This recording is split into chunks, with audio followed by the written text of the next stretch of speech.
ਸੋਨੂ ਸੂਦ ਨੇ ਆਪਣੇ ਇਸ ਛੋਟੇ ਜਿਹੇ ਸੰਦੇਸ਼ ਦੇ ਵਿੱਚ ਸੁਨੇਹੇ ਦੇ ਵਿੱਚ ਉਹਨਾਂ ਨੇ ਆਮ ਆਦਮੀ ਪਾਰਟੀ ਵੱਲ ਇਸ਼ਾਰਾ ਕੀਤਾ ਕਿ ਸੋਨੂ ਸੂਦ ਇੱਥੇ ਰੁਕਣਗੇ ਜਾਂ ਸੋਨੂ ਸੂਦ ਇਸ ਤੋਂ ਅੱਗੇ ਵੀ ਜਾਣਗੇ। ਹੁਣ ਹਰ ਸਾਲ ਇਹ ਰੌਲਾ ਪੈਂਦਾ ਹੈ ਕਿ ਪ੍ਰਦੂਸ਼ਣ ਰਹਿਤ ਦੀਵਾਲੀ ਮਨਾਓ। ਪ੍ਰਦੂਸ਼ਣ ਰਹਿਤ ਦੀਵਾਲੀ ਕਿਵੇਂ ਹੋ ਜਾਵੇਗੀ? ਪਰ ਇਸ ਵਾਰੀ ਪੂਰੇ ਜ਼ੋਰ ਸ਼ੋਰ ਨਾਲ ਪਟਾਕੇ ਚਲਾਏ ਨੇ ਭਾਰਤੀਆਂ ਨੇ ਔਰ ਖੂਬ ਆਪਣੀ ਹਵਾ ਦੀ ਜਿਹੜੀ ਕੁਆਲਿਟੀ ਇੰਡੈਕਸ ਹੈ, ਏਅਰ ਕੁਆਲਿਟੀ ਇੰਡੈਕਸ ਹੈ, ਉਸ ਨੂੰ ਰੱਜ ਕੇ ਖਰਾਬ ਕੀਤਾ।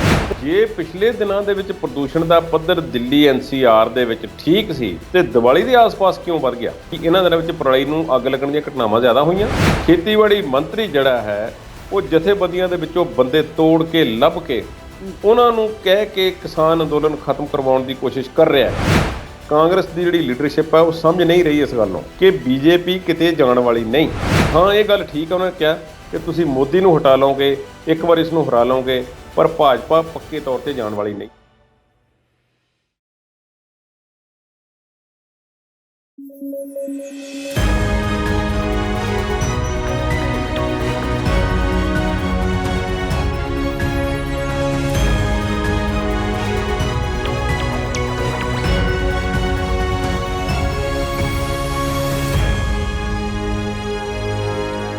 ਸਤਿ ਸ਼੍ਰੀ ਅਕਾਲ। ਪੰਜਾਬੀ ਨੈਸ਼ਨਲ ਟੀਵੀ ਦੇਖ ਰਹੇ ਸਾਰੇ ਦਰਸ਼ਕਾਂ ਦਾ ਸਵਾਗਤ ਹੈ।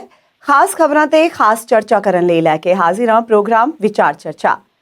ਸੋਨੂ ਸੂਦ ਨੇ ਸਿਆਸੀ ਪਾਰਟੀਆਂ ਨੂੰ ਕੁਝ ਸਲਾਹ ਦਿੱਤੀ ਹੈ। ਕੀ ਹੈ ਉਹ ਸਲਾਹ, ਜਾਣਾਂਗੇ ਵਿਸਥਾਰ ਨਾਲ। ਤੇ ਬੀਤੇ ਕੱਲ ਦੀਵਾਲੀ ਲੰਘੀ ਹੈ, ਸੋ ਉਹਦੇ ਨਾਲ ਲੋਕਾਂ ਨੂੰ ਖੁਸ਼ੀ ਹੋਈ ਹੈ ਜਾਂ ਫਿਰ ਅੱਜ ਉਹਨਾਂ ਦਾ ਗਲਾ ਘੁੱਟਦਾ ਪਿਆ ਹੈ ਤੇ ਪ੍ਰਸ਼ਾਂਤ ਕਿਸ਼ੋਰ ਹੁਣ ਕਿੱਧਰ ਦਾ ਰੁਖ ਕਰਨਗੇ? ਇਹਨਾਂ ਤੇ ਹੋਰ ਬਹੁਤ ਸਾਰੇ ਮੁੱਦਿਆਂ ਤੇ ਚਰਚਾ ਕਰਾਂਗੇ। ਤੇ ਚਰਚਾ ਕਰਨ ਲਈ ਮੇਰੇ ਨਾਲ ਨੇ ਜੀ ਸਾਡੇ ਮਾਹਿਰ ਮਹਿਮਾਨ ਸਰਦਾਰ ਕੁਲਦੀਪ ਸਿੰਘ ਹੀਰ ਜੀ। ਸਤਿ ਸ਼੍ਰੀ ਅਕਾਲ ਸਰ, ਸਵਾਗਤ ਹੈ। ਸਤਿ ਸ਼੍ਰੀ ਅਕਾਲ ਜੀ। ਸਰ, ਸਭ ਤੋਂ ਪਹਿਲਾਂ ਗੱਲ ਕਰ ਲਈਏ ਸੋਨੂ ਸੂਦ, ਜੋ ਕਿ ਹਮੇਸ਼ਾ ਹੀ ਸੁਰਖੀਆਂ ਵਿੱਚ ਬਣੇ ਰਹੇ ਨੇ, ਚਾਹੇ ਉਹ ਕਿਸਾਨਾਂ ਦੀ ਹੈਲਪ ਹੋਏ ਜਾਂ ਕਿਸੇ ਆਮ ਲੋਕਾਂ ਦੀ ਹੋਵੇ ਕੋਵਿਡ ਦੌਰਾਨ। ਸੋ ਸੋਨੂ ਸੂਦ ਹੈ ਜਿਹੜੇ ਉਹ ਹਮੇਸ਼ਾ ਚਰਚਾ ਦਾ ਵਿਸ਼ਾ ਬਣੇ ਹੀ ਰਹੇ ਨੇ। ਤੇ ਹੁਣ ਸੋਨੂ ਸੂਦ ਨੇ ਸਿਆਸੀ ਪਾਰਟੀਆਂ ਨੂੰ ਇੱਕ ਸਲਾਹ ਦੇ ਦਿੱਤੀ ਹੈ। ਕੀ ਕਹਿਣਾ ਚਾਹੋਗੇ? ਦੇਖੋ, ਗੱਲ ਇਹ ਹੈ ਜੀ, ਸੋਨੂ ਸੂਦ ਜਿਸ ਖੇਤਰ ਨਾਲ ਉਹਨਾਂ ਦਾ ਸੰਬੰਧ ਹੈ ਜੀ, ਉਹ ਮਾਇਆ ਨਗਰੀ ਹੈ। ਉਸ ਮਾਇਆ ਨਗਰੀ ਦੇ ਰੰਗ ਬੜੇ ਨਿਆਰੇ ਹੁੰਦੇ ਨੇ ਜੀ।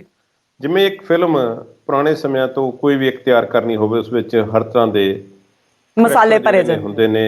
ਹਾਂ, ਉਸ ਵਿੱਚ ਖਲਨਾਇਕ ਵੀ ਹੁੰਦੇ ਨੇ, ਨਾਇਕ ਵੀ ਹੁੰਦੇ ਨੇ, ਰੋਮਾਂਟਿਕ ਕਰੈਕਟਰ ਵੀ ਹੁੰਦੇ ਨੇ, ਕੁਝ ਮਸਖਰੇ ਵੀ ਹੁੰਦੇ ਨੇ, ਹਸਾਉਣ ਖਿਡਾਉਣ ਵਾਲੇ ਵੀ ਹੁੰਦੇ ਨੇ ਜੀ, ਗੰਭੀਰ ਗੱਲਾਂ ਵੀ ਹੁੰਦੀਆਂ ਨੇ। ਬਿਲਕੁਲ ਹਰ ਤਰ੍ਹਾਂ ਦਾ ਰੰਗ, ਮਤਲਬ ਕਿ ਜਿੰਨੇ ਤੁਸੀਂ ਰੰਗ ਜ਼ਿੰਦਗੀ ਦੇ ਗਿਣ ਸਕਦੇ ਹੋ, ਇਸ ਮਾਇਆ ਨਗਰੀ ਨੇ, ਬਾਲੀਵੁੱਡ ਨੇ ਹੁਣ ਤੱਕ ਖਬਰ ਉਹ ਕੀਤੇ ਹੋਏ ਨੇ। ਹਰ ਇੱਕ ਮੁੱਦੇ ਤੇ ਜਿਹੜੀ ਫਿਲਮ ਹੈ ਉਹ ਬਣੀ ਹੋਈ ਹੈ ਜੀ।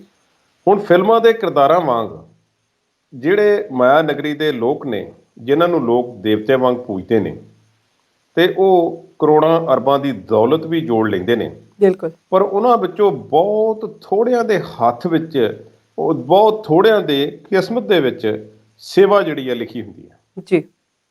ਸਹੀ ਮਾਇਨਿਆਂ ਦੇ ਵਿੱਚ ਦੇਸ਼ ਦੇ ਸਹੀ ਕੰਮਾਂ ਵਾਸਤੇ ਧਰਾਤਲ ਤੇ ਉਤਰ ਕੇ ਜੇ ਕੋਈ ਕੰਮ ਕਰਦਾ ਹੈ ਤਾਂ ਉਸ ਦਾ ਨਾਮ ਜਿਹੜਾ ਹੈ ਵੱਖਰੇ ਤਰੀਕੇ ਨਾਲ ਲਿਆ ਜਾਂਦਾ ਹੈ। ਬਿਲਕੁਲ। ਜੇ ਅਸੀਂ ਪੰਜਾਬ ਦੇ ਕਾਲੇ ਦੌਰ ਦੀ ਅਸੀਂ ਗੱਲ ਕਰੀਏ, ਸੁਨੀਲ ਦੱਤ ਸਾਹਿਬ ਨੇ ਜਿਸ ਤਰ੍ਹਾਂ ਦਾ ਕੰਮ ਕੀਤਾ ਔਰ ਜਿਸ ਤਰ੍ਹਾਂ ਦੀ ਇਨਸਾਨੀਅਤ ਦਾ ਜਜ਼ਬਾ ਉਹਨਾਂ ਨੇ ਦਿਖਾਇਆ, ਜੀ, ਪੰਜਾਬੀ ਜ਼ੁਬਾਨ ਨੂੰ ਜੋ ਉਹਨਾਂ ਦਾ ਕੰਟਰੀਬਿਊਸ਼ਨ ਸੀ, ਉਹਨਾਂ ਦੀਆਂ ਲੇਖਣੀਆਂ ਜਾਂ ਜਿਵੇਂ ਵੀ ਲਾ ਲਓ, ਉਹ ਬਾਅਦ ਵਿੱਚ ਸਾਨੂੰ ਦੇਖਣ ਨੂੰ ਨਹੀਂ ਮਿਲਿਆ। ਉਸ ਤੋਂ ਪਹਿਲਾਂ ਵੀ ਬਹੁਤ ਘੱਟ ਮਿਲਿਆ। ਅਸੀਂ ਬੜੇ ਮਾਣ ਨਾਲ ਕਹਿ ਦਿੰਦੇ ਹਾਂ ਕਿ ਫਲਾਨਾ ਪੰਜਾਬੀ ਹੈ, ਸਾਡਾ ਫਲਾਨਾ ਵੀ ਪੰਜਾਬੀ ਹੈ, ਉਹ ਅੰਮ੍ਰਿਤਸਰ ਦਾ ਹੈ, ਉਹ ਕਪੂਰਥਲੇ ਦਾ, ਉਹ ਜਲੰਧਰ ਦਾ, ਉਹ ਲੁਧਿਆਣੇ ਦਾ।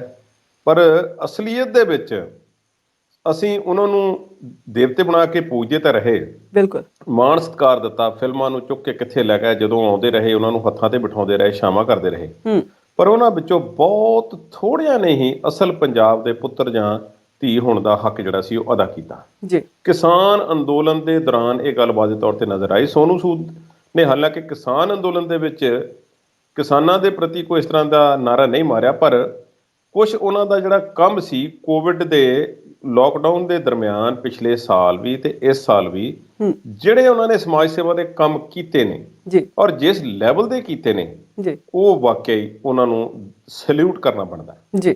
ਸੋਨੂ ਸੂਦ ਨੇ ਇੱਕ ਕਲਟ ਸਟੇਟਸ ਜਿਹੜਾ ਹੈ ਉਹ ਹਾਸਲ ਕਰ ਲਿਆ। ਸੋਨੂ ਸੂਦ ਇੱਕ ਆਪਣੇ ਆਪ ਦੇ ਵਿੱਚ ਇੱਕ ਇੰਡਸਟਰੀ ਹੈ। ਸੋਨੂ ਸੂਦ ਪੰਜਾਬ ਦਾ ਪੁੱਤਰ ਹੈ, ਜੀ ਪਰ ਉਹਨੂੰ ਓਵਰਆਲ ਜੋ ਐਕਸੈਪਟੈਂਸ ਜਿਹੜੀ ਹੈ ਉਹ ਪੂਰੇ ਭਾਰਤ ਦੇ ਵਿੱਚ ਮਿਲੀ ਹੈ। ਇਹ ਬਹੁਤ ਘੱਟ ਲੋਕਾਂ ਨੂੰ, ਖਾਸ ਤੌਰ ਤੇ ਨਵੀਂ ਪੀੜ੍ਹੀ ਦੇ ਇਸ ਤਰ੍ਹਾਂ ਜਿਹੜੇ ਐਕਟਰ ਨੇ, ਅਭਿਨੇਤਾ ਨੇ, ਉਹਨਾਂ ਨੂੰ ਕਿਸੇ ਨੂੰ ਮਿਲੀ ਹੋਵੇ। ਸੋਨੂ ਸੂਦ ਬਹੁਤ ਰੇਅਰ ਨੇ। ਜੀ ਸੋਨੂ ਸੂਦ ਨੇ ਕੰਮ ਕੀਤਾ, ਹਾਲਾਂਕਿ ਵਾਦਾ ਵਿਵਾਦਾਂ ਨਾਲ ਵੀ ਨਾਮ ਉਹਨਾਂ ਦਾ ਆ ਗਿਆ ਇੱਕ ਦੋ ਵਾਰੀ। ਜਦੋਂ ਸਰਕਾਰ ਨੇ ਕੁਝ ਹੋਰ ਤਰੀਕੇ ਨਾਲ ਸੋਚਿਆ ਤੇ ਛਾਪੇ ਵਗੈਰਾ ਉਸਦੇ ਟਿਕਾਣੇ ਤੇ ਜਿਹੜੇ ਸੀ ਪੈ ਗਏ, ਤੇ ਸ਼ਾਇਦ ਸਰਕਾਰ ਨੂੰ ਲੱਗਾ ਹੋਵੇ ਕਿ ਇਹ ਸਰਕਾਰ ਦੇ ਖਿਲਾਫ ਕੰਮ ਹੋ ਰਿਹਾ। ਇੱਕ ਦਿੱਲੀ ਦੇ ਵਿੱਚ ਉਸ ਨੂੰ ਜਿਹੜਾ ਸੀ ਅੰਬੈਸਡਰ ਬਣਾ ਕੇ, ਬ੍ਰਾਂਡ ਅੰਬੈਸਡਰ ਬਣਾ ਕੇ ਦਿੱਲੀ ਸਰਕਾਰ ਨੇ ਦਿੱਲੀ ਦੇ ਸਕੂਲਾਂ ਦੀ ਜਾਂ ਹਸਪਤਾਲਾਂ ਦੀ ਕੋਈ ਗੱਲ ਕਰਨੀ ਚਾਹੀ, ਤੇ ਉਸ ਤੋਂ ਬਾਅਦ ਵੀ ਦੂਸਰਿਆਂ ਨੇ ਕੁਝ ਉਸ ਨੂੰ ਹੋਰ ਤਰੀਕੇ ਨਾਲ ਦੇਖਿਆ ਕਿ ਸ਼ਾਇਦ ਸੋਨੂ ਸੂਦ ਜਿਹੜੇ ਨੇ ਉਹ ਆਮ ਆਦਮੀ ਪਾਰਟੀ ਵਿੱਚ ਸ਼ਾਮਲ ਹੋਣ ਜਾ ਰਹੇ ਨੇ। ਜੀ ਪਰ ਅੱਜ ਦਾ ਜਿਹੜਾ ਉਹਨਾਂ ਦਾ ਦੀਵਾਲੀ ਦਾ ਸੰਦੇਸ਼ ਹੈ, ਜੀ ਉਹ ਦੋ ਗੱਲਾਂ ਤੋਂ ਬਹੁਤ ਜ਼ਿਆਦਾ ਅਹਿਮ ਹੈ। ਸੋਨੂ ਸੂਦ ਦਾ ਜਦੋਂ ਨਾਮ ਆਉਂਦਾ ਹੈ ਤਾਂ ਪੂਰੇ ਭਾਰਤ ਦੇ ਵਿੱਚ ਉਹਨਾਂ ਨੂੰ ਲੋਕ ਜਾਣਦੇ ਨੇ, ਉਹਨਾਂ ਦੇ ਚਿਹਰੇ ਤੋਂ ਵਾਕਿਫ ਨੇ, ਉਹਨਾਂ ਦੇ ਕੰਮਾਂ ਤੋਂ ਵਾਕਿਫ ਨੇ, ਉਹਨਾਂ ਦੀਆਂ ਫਿਲਮਾਂ ਦੇ ਨਾਮ ਬੱਚੇ ਨੂੰ ਪਤਾ ਹੈ। ਸੋਨੂ ਸੂਦ ਨੇ ਜਿਹੜਾ ਅੱਜ ਦਾ ਸੰਦੇਸ਼ ਹੈ, ਅਕਸਰ ਇਸ ਤੋਂ ਪਹਿਲਾਂ ਜਿੰਨੀਆਂ ਵੀ ਉਹਨਾਂ ਨੇ ਗੱਲਾਂ ਕੀਤੀਆਂ ਜਾਂ ਜਿੰਨੇ ਵੀ ਜਿੱਥੇ ਵੀ ਕਿਤੇ ਉਹ ਸੋਸ਼ਲ ਮੀਡੀਆ ਤੇ ਬੋਲਦੇ ਨੇ ਜਾਂ ਪ੍ਰੈਸ ਕਾਨਫਰੰਸ ਕਿਤੇ ਕਰਦੇ ਨੇ, ਤਾਂ ਉਹ ਜ਼ਿਆਦਾ ਹਿੰਦੀ ਦੇ ਵਿੱਚ ਜਾਂ ਅੰਗਰੇਜ਼ੀ 'ਚ ਬੋਲਦੇ ਨੇ। ਇਸ ਵਾਰੀ ਉਹਨਾਂ ਨੇ ਬਿਲਕੁਲ ਆਪਣੀ ਮਾਂ ਬੋਲੀ ਦੇ ਵਿੱਚ ਗੱਲ ਕੀਤੀ ਹੈ। ਇੱਥੋਂ ਫਿਰ ਥੋੜਾ ਜਿਹਾ ਕਈ ਵਾਰੀ ਜਿਹੜਾ ਨਾ ਕੁਛ ਧਿਆਨ ਹੋਰ ਪਾਸੇ ਵੀ ਜਾਂਦਾ ਹੈ। ਜੇ ਉਹਨਾਂ ਨੇ ਗੱਲ ਜਿਹੜੀ ਅੱਜ ਕੀਤੀ ਹੈ, ਜੇ ਜਿਸ ਤਰ੍ਹਾਂ ਦੀ ਉਹਨਾਂ ਦੀ ਆਪਣੀ ਰੀਚ ਹੈ ਜਾਂ ਜਿੰਨੇ ਉਹਨਾਂ ਦੇ ਫੋਲੋਅਰ ਨੇ ਜਾਂ ਜਿੰਨੇ ਉਹਨਾਂ ਦੇ ਪ੍ਰਸ਼ੰਸਕ ਨੇ, ਜੇ ਉਹਨਾਂ ਸਾਰਿਆਂ ਤੱਕ ਪਹੁੰਚਾਉਣੀ ਹੁੰਦੀ ਤਾਂ ਫਿਰ ਉਹ ਜ਼ਾਹਿਰਾ ਤੌਰ ਤੇ ਇਸ ਨੂੰ ਹਿੰਦੀ ਜਾਂ ਅੰਗਰੇਜ਼ੀ ਵਿੱਚ ਕਰਦੇ ਤਾਂ ਕਿ ਇਸ ਦੀ ਰੀਚ ਜਿਹੜੀ ਸੀ ਉਹ ਵੱਧ ਹੋ ਸਕਦੀ। ਪਰ ਉਹਨਾਂ ਨੇ ਪੰਜਾਬੀ ਵਿੱਚ ਹੀ ਕੀਤੀ ਤੇ ਦੀਵਾਲੀ ਦਾ ਸੰਦੇਸ਼ ਦਿੱਤਾ, ਤੇ ਨਾਲ ਜਿਹੜੀਆਂ ਗੱਲਾਂ ਕੀਤੀਆਂ ਬੜੀਆਂ ਸੌਲਿਡ ਨੇ। ਹਾਲਾਂਕਿ ਅੱਜ ਦੇ ਇਸ ਯੁੱਗ ਦੇ ਵਿੱਚ ਇਹ ਗੱਲਾਂ, ਜਿਸ ਤਰ੍ਹਾਂ ਦਾ ਸਿਸਟਮ ਜਿਹੜਾ ਹੈ ਉਹ ਕ੍ਰੀਏਟ ਹੋ ਗਿਆ ਹੈ ਸਾਡੇ, ਉਸ ਵਿੱਚ ਥੋੜ੍ਹੀਆਂ ਹਾਸੋਹੀਣੀਆਂ ਵੀ ਲੱਗਦੀਆਂ ਹੋਣ ਕਿ ਨਹੀਂ ਇਸ ਤਰ੍ਹਾਂ ਤਾਂ ਨਹੀਂ ਹੋ ਸਕਦਾ। ਸੋਨੂ ਸੂਦ ਨੇ ਜਿਹੜੀਆਂ ਗੱਲਾਂ ਅੱਜ ਕੀਤੀਆਂ ਨੇ, ਇਹਨਾਂ ਦੇ ਵਿੱਚ ਉਹ ਕਹਿੰਦੇ ਨੇ ਕਿ ਪਾਰਟੀਆਂ ਨੂੰ ਜਦੋਂ ਚੋਣ ਮੈਨੀਫੈਸਟੋ ਜਾਰੀ ਕਰਨਾ, ਉਹਨਾਂ ਨੇ ਚੋਣ ਮੈਨੀਫੈਸਟੋ ਜਾਰੀ ਕਰਨਾ ਹੁੰਦਾ ਹੈ ਪਾਰਟੀਆਂ ਨੇ, ਤਾਂ ਉਦੋਂ ਉਹਨਾਂ ਨੂੰ ਜ਼ਿੰਮੇਵਾਰ ਬਣਾਇਆ ਜਾਵੇ ਤਾਂ ਕਿ ਉਹ ਬਾਅਦ ਵਿੱਚ ਆਪਣੇ ਕੀਤੇ ਹੋਏ ਵਾਅਦਿਆਂ ਤੋਂ ਮੁੱਕਰ ਨਾ ਸਕਣ। ਚੋਣ ਮੈਨੀਫੈਸਟੋ ਆ ਜਾਂਦੇ ਨੇ, ਉਸ ਵਿੱਚ ਵਾਅਦੇ ਕੀਤੇ ਜਾਂਦੇ ਨੇ, ਚੋਣ ਮਨੋਰਥ ਪੱਤਰ ਵੀ ਹੁੰਦੇ ਨੇ, ਪਰ ਉਹਨਾਂ ਨੂੰ ਪੂਰੇ ਕਰਨ ਲਈ ਕੋਈ ਕੋਸ਼ਿਸ਼ ਪੱਕੇ ਤੌਰ ਤੇ ਨਹੀਂ ਕੀਤੀ ਜਾਂਦੀ, ਕਿਉਂਕਿ ਉਸ ਗੱਲ ਦਾ ਕੋਈ ਪੱਕਾ ਰਿਕਾਰਡ ਕਿਸੇ ਕੋਲ ਨਹੀਂ ਹੁੰਦਾ। ਉਹਨਾਂ ਨੇ ਕਿਹਾ ਕਿ ਇਸ ਦੇ ਨਾਲ ਵੋਟਰ ਦੇ ਨਾਲ ਉਹਨਾਂ ਦਾ ਇੱਕ ਸਮਝੌਤਾ ਜਿਹੜਾ ਹੈ ਹੋਣਾ ਜ਼ਰੂਰੀ ਹੈ। ਇਸ ਸਮਝੌਤੇ ਦੇ ਉੱਪਰ ਜਿਹੜੇ ਵਿਧਾਇਕ ਨੇ ਖੜਾ ਹੋਣਾ ਹੈ, ਜਿਹਨੇ ਇਲੈਕਸ਼ਨਾਂ ਦੇ ਵਿੱਚ ਫਾਈਟ ਕਰਨਾ ਹੈ, ਉਸ ਦੇ ਸਾਈਨ ਹੋਣ, ਔਰ ਉਸ ਕੋਲ ਇਹ ਵੀ ਉਸ ਦਾ ਅਸਤੀਫਾ ਵੀ ਜਿਹੜਾ ਨਾਲ ਨੱਥੀ ਉਹ ਜਿਹੜਾ ਕੀਤਾ ਜਾਵੇ ਕਿ ਜੇ ਮੈਂ ਚੋਣ ਵਾਅਦੇ ਨਾ ਪੂਰੇ ਕਰ ਸਕਿਆ ਤੇ ਫਿਰ ਅਸਤੀਫਾ ਜਿਹੜਾ ਹੈ ਮੈਂ ਦੇ ਦੇਵਾਂਗਾ। ਹੁਣ ਇਹ ਉਹਨਾਂ ਨੇ ਗੱਲ ਤੇ ਕੀਤੀ ਹੈ ਕਿ ਜਿਹੜਾ ਪਾਰਟੀਆਂ ਨੂੰ ਕਿਵੇਂ ਜਵਾਬਦੇਹ ਬਣਾਇਆ ਜਾਵੇ। ਤਕਨੀਕੀ ਤੌਰ ਤੇ ਮੈਨੂੰ ਲੱਗਦਾ ਹੈ ਕਿ ਇਸ ਗੱਲ ਦੇ ਵਿੱਚ ਕਾਫੀ ਸਾਰੀ ਘਾਟ ਹੈ ਜੇ ਦੇਖਿਆ ਜਾਵੇ। ਪਰ ਜਿਹੜੀ ਮੈਂ ਪਹਿਲਾਂ ਗੱਲ ਕੀਤੀ ਸੀ ਕਿ ਉਹਨਾਂ ਨੇ ਆਪਣਾ ਸੰਦੇਸ਼ ਪੰਜਾਬੀ 'ਚ ਦਿੱਤਾ, ਇਹ ਵੀ ਜਾਣਦੇ ਹੋਏ ਕਿ ਉਹਨਾਂ ਦੀ ਰੀਚ ਜਿਹੜੀ ਆ ਭਾਰਤ ਦੇ ਖੁੰਝੇ ਤੱਕ ਹੈ, ਤੇ ਸਿਰਫ ਪੰਜਾਬ ਨੂੰ ਸੰਬੋਧਨ ਕਰਨ ਹਿੱਤ ਉਹਨਾਂ ਨੇ ਇਹ ਆਪਣੀ ਇੱਕ ਬਾਈਟ ਜਿਹੜੀ ਹੈ ਜਾਰੀ ਕੀਤੀ ਹੈ। ਪੰਜਾਬ ਨੂੰ ਸੰਬੋਧਨ ਕਰਨ ਹਿੱਤ ਜਦੋਂ ਪੰਜਾਬ ਦੇ ਵਿੱਚ ਚੋਣਾਂ ਸਿਰ ਤੇ ਨੇ, ਮਾਹੌਲ ਬਿਲਕੁਲ ਚੋਣਾਂ ਵਾਲਾ ਬਣਿਆ ਪਿਆ, ਪਾਰਟੀਆਂ ਬਿਲਕੁਲ ਆਪਣੀ ਸਿਆਸੀ ਜਗ੍ਹਾ ਲੱਭਣ ਲਈ ਜਿਹੜਾ ਪੂਰੀ ਅੱਡੀ ਚੋਟੀ ਦਾ ਜ਼ੋਰ ਲਾ ਰਹੀਆਂ ਨੇ। ਕਾਂਗਰਸ ਪੂਰੀ ਤਰ੍ਹਾਂ ਇਲੈਕਸ਼ਨ ਮੋਡ ਦੇ ਵਿੱਚ ਆ ਚੁੱਕੀ ਹੈ, ਅਕਾਲੀ ਦਲ ਵਾਲੇ ਵੀ ਆ ਚੁੱਕੇ ਨੇ। ਆਮ ਆਦਮੀ ਪਾਰਟੀ, ਜਿਸ ਨਾਲ ਦਿੱਲੀ ਦੇ ਵਿੱਚ ਬ੍ਰਾਂਡ ਅੰਬੈਸਡਰ ਦੇ ਤੌਰ ਤੇ ਸੋਨੂ ਸੂਦ ਜੁੜੇ ਹੋਏ ਨੇ, ਜ਼ਾਹਿਰਾ ਤੌਰ ਤੇ ਮੈਨੂੰ ਵਿਅਕਤੀਗਤ ਤੌਰ ਤੇ ਇਸ ਤਰ੍ਹਾਂ ਲੱਗਾ ਕਿ ਸੋਨੂ ਸੂਦ ਜਿਵੇਂ ਉਹਨਾਂ ਦੇ ਉੱਪਰ ਆਮ ਆਦਮੀ ਪਾਰਟੀ ਦਾ ਪ੍ਰਭਾਵ ਹੈ, ਤੇ ਆਮ ਆਦਮੀ ਪਾਰਟੀ ਹੀ ਇੱਕ ਅਜਿਹੀ ਪਾਰਟੀ ਪਿਛਲੇ ਸਮੇਂ 'ਚ ਮੰਨੀ ਗਈ ਜਿਨ੍ਹਾਂ ਨੇ ਆਪਣੇ ਮੈਨੀਫੈਸਟੋ ਜਾਂ ਚੋਣ ਮਨੋਰਥ ਪੱਤਰ ਦੇ ਵਿੱਚ ਕੀਤੇ ਹੋਏ ਵਾਅਦਿਆਂ ਨੂੰ ਕਾਫੀ ਹੱਦ ਤੱਕ ਯਾਦ ਵੀ ਰੱਖਿਆ, ਦੁਬਾਰਾ ਉਹਨਾਂ ਲੋਕਾਂ ਤੱਕ ਪਹੁੰਚਾਉਣ ਦਾ ਯਤਨ ਵੀ ਕੀਤਾ, ਤੇ ਇਹ ਆਖ ਕੇ ਕਿ ਅਸੀਂ ਵਾਅਦਾ ਕੀਤਾ ਹੋਇਆ ਸੀ ਤੇ ਅਸੀਂ ਆ ਪੂਰਾ ਕਰਨ ਜਾ ਰਹੇ ਹਾਂ ਜਾਂ ਅਸੀਂ ਪੂਰਾ ਕਰਨ ਦੀ ਕੋਸ਼ਿਸ਼ ਕਰ ਰਹੇ ਹਾਂ। ਸੋ ਜ਼ਾਹਿਰਾ ਤੌਰ ਤੇ ਉਹਨਾਂ ਨੇ ਇੱਕ ਹਲਚਲ ਜਿਹੀ ਛੇੜ ਦਿੱਤੀ ਹੈ, ਭਾਵੇਂ ਕਿ ਉਹਨਾਂ ਨੇ ਕਿਸੇ ਦਾ ਨਾਮ ਨਹੀਂ ਲਿਆ, ਪਰ ਮੈਂ ਵਿਅਕਤੀਗਤ ਤੌਰ ਤੇ ਸਮਝਦਾ ਕਿ ਸੋਨੂ ਸੂਦ ਨੇ ਆਪਣੇ ਇਸ ਛੋਟੇ ਜਿਹੇ ਸੰਦੇਸ਼ ਦੇ ਵਿੱਚ, ਸੁਨੇਹੇ ਦੇ ਵਿੱਚ, ਉਹਨਾਂ ਨੇ ਆਮ ਆਦਮੀ ਪਾਰਟੀ ਵੱਲ ਇਸ਼ਾਰਾ ਕੀਤਾ, ਮੈਨੂੰ ਇਸ ਤਰ੍ਹਾਂ ਲੱਗਦਾ ਹੈ। ਔਰ ਦੂਸਰੇ ਅਜੇ ਤੱਕ ਚੁੱਪ ਨੇ, ਉਹ ਬੋਲੇ ਨੇ, ਕਿਉਂਕਿ ਇਸ ਵਿੱਚ ਕੋਈ ਮਾੜੀ ਗੱਲ ਹੈ ਨਹੀਂ। ਜੇ ਉਹ ਕਹਿਣਗੇ ਕਿ ਸੋਨੂ ਸੂਦ ਕਿਸੇ ਦੇ ਇਸ਼ਾਰੇ ਤੇ ਬੋਲ ਰਿਹਾ, ਫਿਰ ਤਾਂ ਜ਼ਾਹਿਰ ਹੀ ਹੋ ਗਿਆ ਕਿ ਉਹ ਜਿਹੜੀ ਪਾਰਟੀ ਹੈ ਚੋਣ ਮਨੋਰਥ ਪੱਤਰ ਨੂੰ ਜਾਂ ਉਹ ਜਿਹੜਾ ਮੈਨੀਫੈਸਟੋ ਨੂੰ ਕੁਝ ਸਮਝਦੀ ਕੁਛ ਨਹੀਂ। ਹੁਣ ਇਹ ਸਾਰੀਆਂ ਗੱਲਾਂ ਬੜੀ ਇੱਕ ਚਰਚਾ ਦਾ ਵਿਸ਼ਾ ਆਉਣ ਵਾਲੇ ਦਿਨਾਂ ਦੇ ਵਿੱਚ ਰਹਿਣਗੇ, ਕੀ ਸੋਨੂ ਸੂਦ ਇੱਥੇ ਰੁਕਣਗੇ ਜਾਂ ਸੋਨੂ ਸੂਦ ਇਸ ਤੋਂ ਅੱਗੇ ਵੀ ਜਾਣਗੇ? ਜੀ ਦੀਵਾਲੀ ਦਾ ਸੰਦੇਸ਼ ਉਹਨਾਂ ਨੇ ਦਿੱਤਾ ਹੈ ਪੰਜਾਬੀ ਦੇ ਵਿੱਚ, ਪੰਜਾਬੀਆਂ ਨੂੰ ਸੰਬੋਧਨ ਕਰਕੇ, ਇਹ ਜਾਣਦੇ ਹੋਏ ਕਿ ਇੱਥੇ ਇਲੈਕਸ਼ਨਾਂ ਹੋਣ ਜਾ ਰਹੀਆਂ ਨੇ।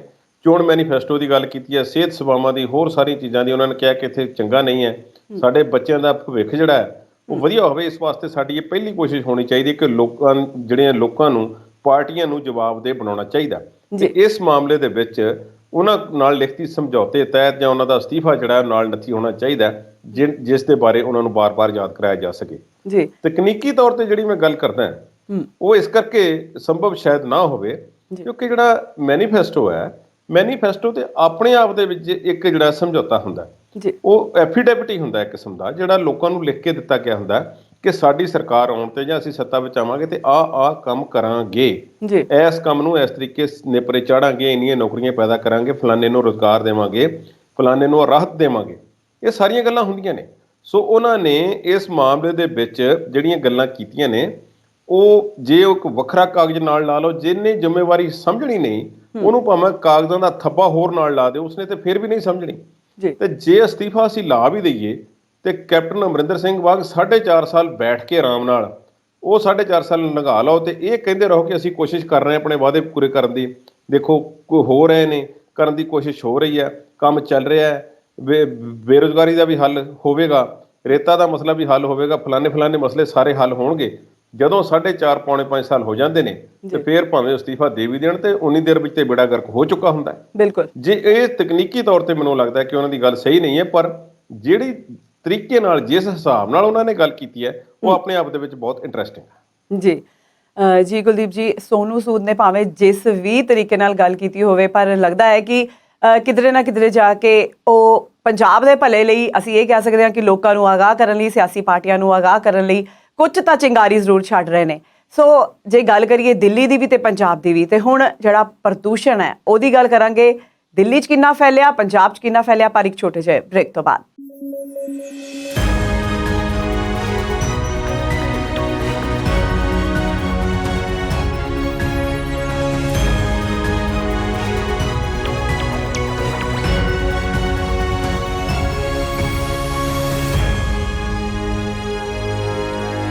ਬ੍ਰੇਕ ਤੋਂ ਬਾਅਦ ਸਵਾਗਤ ਹੈ। ਸੋ ਕੁਲਦੀਪ ਜੀ, ਅਸੀਂ ਗੱਲ ਕਰ ਰਹੇ ਸੀ ਬ੍ਰੇਕ ਤੋਂ ਪਹਿਲਾਂ ਕਿ ਜਿਹੜਾ ਪ੍ਰਦੂਸ਼ਣ ਹੈ ਉਹ ਕਿੰਨਾ ਕੁ ਫੈਲਿਆ, ਕਿਉਂਕਿ ਪ੍ਰਦੂਸ਼ਣ ਤਾਂ ਜੇ ਹੁਣ ਅਸੀਂ ਕਹੀਏ ਤਾਂ ਵਰਲਡ ਵਾਈਡ ਫੈਲ ਚੁੱਕਾ ਹੈ, ਹਰ ਪਾਸੇ ਇਸ ਦੀ ਚਰਚਾ ਹੋ ਰਹੀ ਹੈ ਔਰ ਬਹੁਤ ਜ਼ਿਆਦਾ ਫਿਕਰਮੰਦ ਵੀ ਨੇ ਸਾਰੇ ਦੇਸ਼। ਸੋ ਜੇ ਗੱਲ ਅਸੀਂ ਕਰੀਏ ਪੰਜਾਬ ਦੀ ਤੇ ਦਿੱਲੀ ਦੀ, ਹੁਣ ਤੱਕ ਜਿਹੜੇ ਦਿੱਲੀ ਵਾਲੇ ਹੈ ਇਹੀ ਕਹਿੰਦੇ ਆ ਰਹੇ, ਰੌਲਾ ਪਾਉਂਦੇ ਆ ਰਹੇ ਸੀ ਕਿ ਪੰਜਾਬ ਦਾ ਜਿਹੜਾ ਧੂੰਆਂ ਹੈ ਉਹ ਦਿੱਲੀ ਨੂੰ ਪ੍ਰਦੂਸ਼ਿਤ ਕਰ ਰਿਹਾ। ਪਰ ਬੀਤੇ ਕੱਲ ਦੀਵਾਲੀ ਤੇ ਹਾਲਾਂਕਿ ਪਾਬੰਦੀਆਂ ਲੱਗੀਆਂ ਹੋਣ ਦੇ ਬਾਵਜੂਦ ਵੀ ਦਿੱਲੀ ਦੇ ਵਿੱਚ ਪਟਾਕੇ ਚੱਲੇ ਨੇ। ਸੋ ਉੱਥੇ ਪ੍ਰਦੂਸ਼ਣ ਦਾ ਪੱਧਰ ਵੱਧ ਚੁੱਕਾ ਹੈ, ਪੰਜਾਬ ਦੇ ਵਿੱਚ ਵੀ ਵੱਧ ਚੁੱਕਾ ਹੈ। ਕੀ ਕਹਿਣਾ ਚਾਹੋਗੇ? ਦੇਖੋ ਗੱਲ ਹੈ ਜੀ, ਇਹ ਹਰ ਸਾਲ ਦੀ ਕਹਾਣੀ ਹੈ ਜੀ। ਅਸੀਂ ਰੌਲਾ ਵੀ ਪਾਉਂਦੇ ਹਾਂ ਤੇ ਵਾਪਸ ਮੁੜਦੇ ਵੀ ਨਹੀਂ। ਬਿਲਕੁਲ। ਯੁੱਗ ਕਿੱਥੇ ਤੱਕ ਬਦਲ ਚੁੱਕਾ ਹੈ ਤੇ ਅਸੀਂ ਅਜੇ ਵੀ ਉਹੀ ਪੁਰਾਣੇ ਰਿਵਾਜ ਤੇ ਪਟਾਕਿਆਂ ਤੇ ਬੈਠੇ ਹੋਏ ਹਾਂ। ਪਰ ਹੁਣ ਤੇ ਇਹ ਪਟਾਕਿਆਂ ਦਾ ਰਿਵਾਜ ਵਿਦੇਸ਼ਾਂ ਵਿੱਚ ਵੀ ਚੱਲ ਪਿਆ। ਬਿਲਕੁਲ। ਕੈਨੇਡਾ ਦੇ ਵਿੱਚ ਕਈ ਸ਼ਹਿਰਾਂ ਵਿੱਚ ਜਿੱਥੇ ਭਾਰਤੀਆਂ ਦੀ ਗਿਣਤੀ ਜ਼ਿਆਦਾ ਹੈ, ਉੱਥੇ ਆਤਿਸ਼ਬਾਜ਼ੀ ਤੇ ਪਟਾਕੇ ਚਲਾਉਣ ਦੀਆਂ ਜਿਹੜੀਆਂ ਖਬਰਾਂ ਨੇ ਉਹ ਸਾਹਮਣੇ ਆਈਆਂ ਨੇ। ਜੀ। ਪਿਛਲੇ ਸਾਲਾਂ ਵਿੱਚ ਵੀ ਹੋਈਆਂ, ਪਰ ਇਸ ਵਾਰੀ ਬਹੁਤੀਆਂ ਆਈਆਂ ਨੇ। ਜੀ। ਪਟਾਕਿਆਂ ਦੀ ਗੱਲ ਇੱਕ ਤਾਂ ਇਹ ਹੈ ਕਿ ਭਾਰਤ ਦੇ ਜੇ ਮੈਂ ਗੱਲ ਕਰਾਂ ਤੇ ਔਖੇ ਹੋ ਕੇ ਆਪਣੇ ਪਿਛਲੇ ਦਿਨਾਂ 'ਚ ਕੀਤੀ ਹੋਈ ਕਮਾਈ ਨੂੰ ਇਸ ਤਰ੍ਹਾਂ ਉਡਾ ਦੇਣਾ ਤੇ ਉਸ ਦਾ ਉੱਚੀ ਖੜਾਕ ਜਿਸ ਦੇ ਨਾਲ ਜੀਵ ਜੰਤੂ ਵੀ ਘਬਰਾ ਜਾਂਦੇ ਨੇ, ਨੁਕਸਾਨ ਹੁੰਦਾ ਹੈ। ਤੇ ਸਭ ਤੋਂ ਵੱਡੀ ਗੱਲ ਇਹ ਹੈ ਕਿ ਪਟਾਕਿਆਂ ਤੋਂ ਤੇ ਜਾਂ ਆਤਿਸ਼ਬਾਜ਼ੀ ਤੋਂ ਜਾਂ ਹੋਰ ਇਸ ਤਰ੍ਹਾਂ ਦਾ ਜੋ ਫਾਇਰ ਵਰਕਸ ਦਾ ਸਿਸਟਮ ਹੈ, ਇਸ ਤੋਂ ਜੋ ਪੈਦਾ ਹੋਣ ਵਾਲਾ ਪ੍ਰਦੂਸ਼ਣ ਹੈ, ਧੂੰਆਂ ਹੈ, ਬਰੂਦ ਦੀ ਗੰਧ ਹੈ, ਇਹ ਸਾਰੀਆਂ ਗੱਲਾਂ ਤੋਂ ਸਾਡਾ ਖਹਿੜਾ ਕਦੋਂ ਛੁੱਟੇਗਾ? ਬਿਲਕੁਲ। ਮੈਂ ਗੱਲ ਵੀ ਮੰਨਦਾ ਹਾਂ ਕਿ ਠੀਕ ਹੈ ਕਿ ਸਾਡੀ ਇੱਕ ਬਹੁਤ ਵੱਡੀ ਇੰਡਸਟਰੀ ਬਣ ਚੁੱਕੀ ਹੈ ਜੀ, ਪਰ ਇੰਡਸਟਰੀ ਦੇ ਨਾਲ ਸਾਨੂੰ ਇਸ ਨੂੰ ਸਹੀ ਤਰੀਕੇ ਨਾਲ ਕੋਈ ਰੈਗੂਲੇਟ ਕਰਨ ਦੀ ਵੀ ਜ਼ਰੂਰਤ ਹੈ। ਹੁਣ ਹਰ ਸਾਲ ਇਹ ਰੌਲਾ ਪੈਂਦਾ ਹੈ ਕਿ ਪ੍ਰਦੂਸ਼ਣ ਰਹਿਤ ਦੀਵਾਲੀ ਮਨਾਓ। ਪ੍ਰਦੂਸ਼ਣ ਰਹਿਤ ਦੀਵਾਲੀ ਕਿਵੇਂ ਹੋ ਜਾਵੇਗੀ? ਹਰ ਸਾਲ ਪਟਾਕਿਆਂ ਦੀ ਵਿਕਰੀ ਦੇ ਵਿੱਚ ਵਾਧਾ ਹੁੰਦਾ ਹੈ ਪਹਿਲਾਂ ਨਾਲੋਂ। ਹਾਂ, ਪਿਛਲੇ ਸਾਲ ਜਿਹੜਾ ਸੀ ਕੋਵਿਡ ਕਰਕੇ ਥੋੜ੍ਹਾ ਜਿਹਾ ਇਸ ਦਾ ਰੌਲਾ ਘੱਟ ਰਿਹਾ, ਪਰ ਇਸ ਵਾਰੀ ਪੂਰੇ ਜ਼ੋਰ ਸ਼ੋਰ ਨਾਲ ਪਟਾਕੇ ਚਲਾਏ ਨੇ ਭਾਰਤੀਆਂ ਨੇ ਔਰ ਖੂਬ ਆਪਣੀ ਹਵਾ ਦੀ ਜਿਹੜੀ ਕੁਆਲਿਟੀ ਇੰਡੈਕਸ ਹੈ, 에ਅਰ ਕੁਆਲਿਟੀ ਇੰਡੈਕਸ ਹੈ, ਉਸ ਨੂੰ ਰੱਜ ਕੇ ਖਰਾਬ ਕੀਤਾ। ਬਿਲਕੁਲ। ਜੇ ਅਸੀਂ ਦਿੱਲੀ ਦੀ ਗੱਲ ਕਰੀਏ ਤਾਂ ਦਿੱਲੀ ਇਸ ਵੇਲੇ ਦੁਨੀਆ ਦੇ ਸਭ ਤੋਂ ਵੱਧ ਪ੍ਰਦੂਸ਼ਿਤ ਸ਼ਹਿਰਾਂ ਦੇ ਵਿੱਚੋਂ। ਬਿਲਕੁਲ। 에ਅਰ ਕੁਆਲਿਟੀ ਇੰਡੈਕਸ ਜਿਹੜਾ ਹੈ ਕਈ ਥਾਵਾਂ ਤੇ 450 ਤੱਕ ਦੇਖਿਆ ਗਿਆ ਦੀਵਾਲੀ ਦੀ ਰਾਤ ਨੂੰ। ਜੀ। ਹਾਲਾਂਕਿ ਇਹ ਵੀ ਗੱਲ ਨੋਟ ਕਰਨ ਵਾਲੀ ਹੈ ਕਿ ਪਰਾਲੀ ਦਾ ਧੂੰਆਂ ਇਸ ਵਾਰੀ ਜਿਹੜਾ ਸੀ ਉਹ ਪਿਛਲੇ ਵਾਰੀਆਂ ਨਾਲੋਂ ਬਹੁਤ ਘੱਟ ਜਿਹੜਾ ਹੈ ਉਹ ਦੇਖਿਆ ਗਿਆ, ਜੀ। ਪੰਜਾਬ ਵਿੱਚ ਵੀ ਹਰਿਆਣੇ ਵਿੱਚ ਵੀ। ਇਸ ਦੇ ਦੋ ਕਾਰਨ ਨੇ। ਇੱਕ ਤਾਂ ਇਹ ਕਿ ਕਿਸਾਨਾਂ ਨੇ ਆਪਣੀ ਹਿੰਮਤ ਨਾਲ, ਕੁਝ ਸਰਕਾਰ ਨੇ ਵੀ ਮਦਦ ਕੀਤੀ ਹੈ, ਜੀ। ਕੁਝ ਇਸ ਤਰ੍ਹਾਂ ਦੀ ਮਸ਼ੀਨਰੀ ਹਾਸਲ ਕਰ ਲਈ ਹੈ, ਖਰੀਦ ਲਈ ਹੈ ਔਖੇ ਹੋ ਕੇ ਵੀ, ਜਿਸ ਨਾਲ ਪਰਾਲੀ ਨੂੰ ਧਰਤੀ ਦੇ ਵਿੱਚ ਹੀ ਖਪਾਉਣ ਦਾ ਜਿਹੜਾ ਕੰਮ ਹੈ ਉਹ ਸ਼ੁਰੂ ਕੀਤਾ ਗਿਆ। ਜੀ। ਪਰਾਲੀ ਤੋਂ ਹੋਰ ਕੰਮ ਲਏ ਜਾਣ ਲੱਗ ਪਏ ਨੇ। ਪਰਾਲੀ ਨੂੰ ਪ੍ਰੋਸੈਸ ਕਰਨ ਲਈ ਕਿਸਾਨਾਂ ਨੇ ਵੱਖਰੇ ਵੱਖਰੇ ਤਰੀਕੇ ਅਪਣਾਏ ਨੇ। ਮਹਿੰਗੇ ਭਾਅ ਦਾ ਡੀਜ਼ਲ ਫੂਕ ਕੇ ਪਰਾਲੀ ਨੂੰ ਕਿਸੇ ਪਾਸੇ ਲਾਉਣ ਦੀ ਕੋਸ਼ਿਸ਼ ਕੀਤੀ ਹੈ। ਜੀ। ਠੀਕ ਹੈ, ਇਸ ਦੇ ਪ੍ਰਤੀ ਕੰਮ ਵੀ ਹੋਇਆ, ਲੋਕਾਂ ਨੂੰ ਜਾਗਰੂਕਤਾ ਵੀ ਜਿਹੜੀ ਹੋਈ ਹੈ। ਪਰ ਜੇ ਪਿਛਲੇ ਦਿਨਾਂ ਦੇ ਵਿੱਚ ਪ੍ਰਦੂਸ਼ਣ ਦਾ ਪੱਧਰ ਦਿੱਲੀ NCR ਦੇ ਵਿੱਚ ਠੀਕ ਸੀ ਤੇ ਦੀਵਾਲੀ ਦੇ ਆਸ-ਪਾਸ ਕਿਉਂ ਵੱਧ ਗਿਆ? ਕਿ ਇਹਨਾਂ ਦਿਨਾਂ ਵਿੱਚ ਪਰਾਲੀ ਨੂੰ ਅੱਗ ਲੱਗਣ ਦੀਆਂ ਘਟਨਾਵਾਂ ਜ਼ਿਆਦਾ ਹੋਈਆਂ?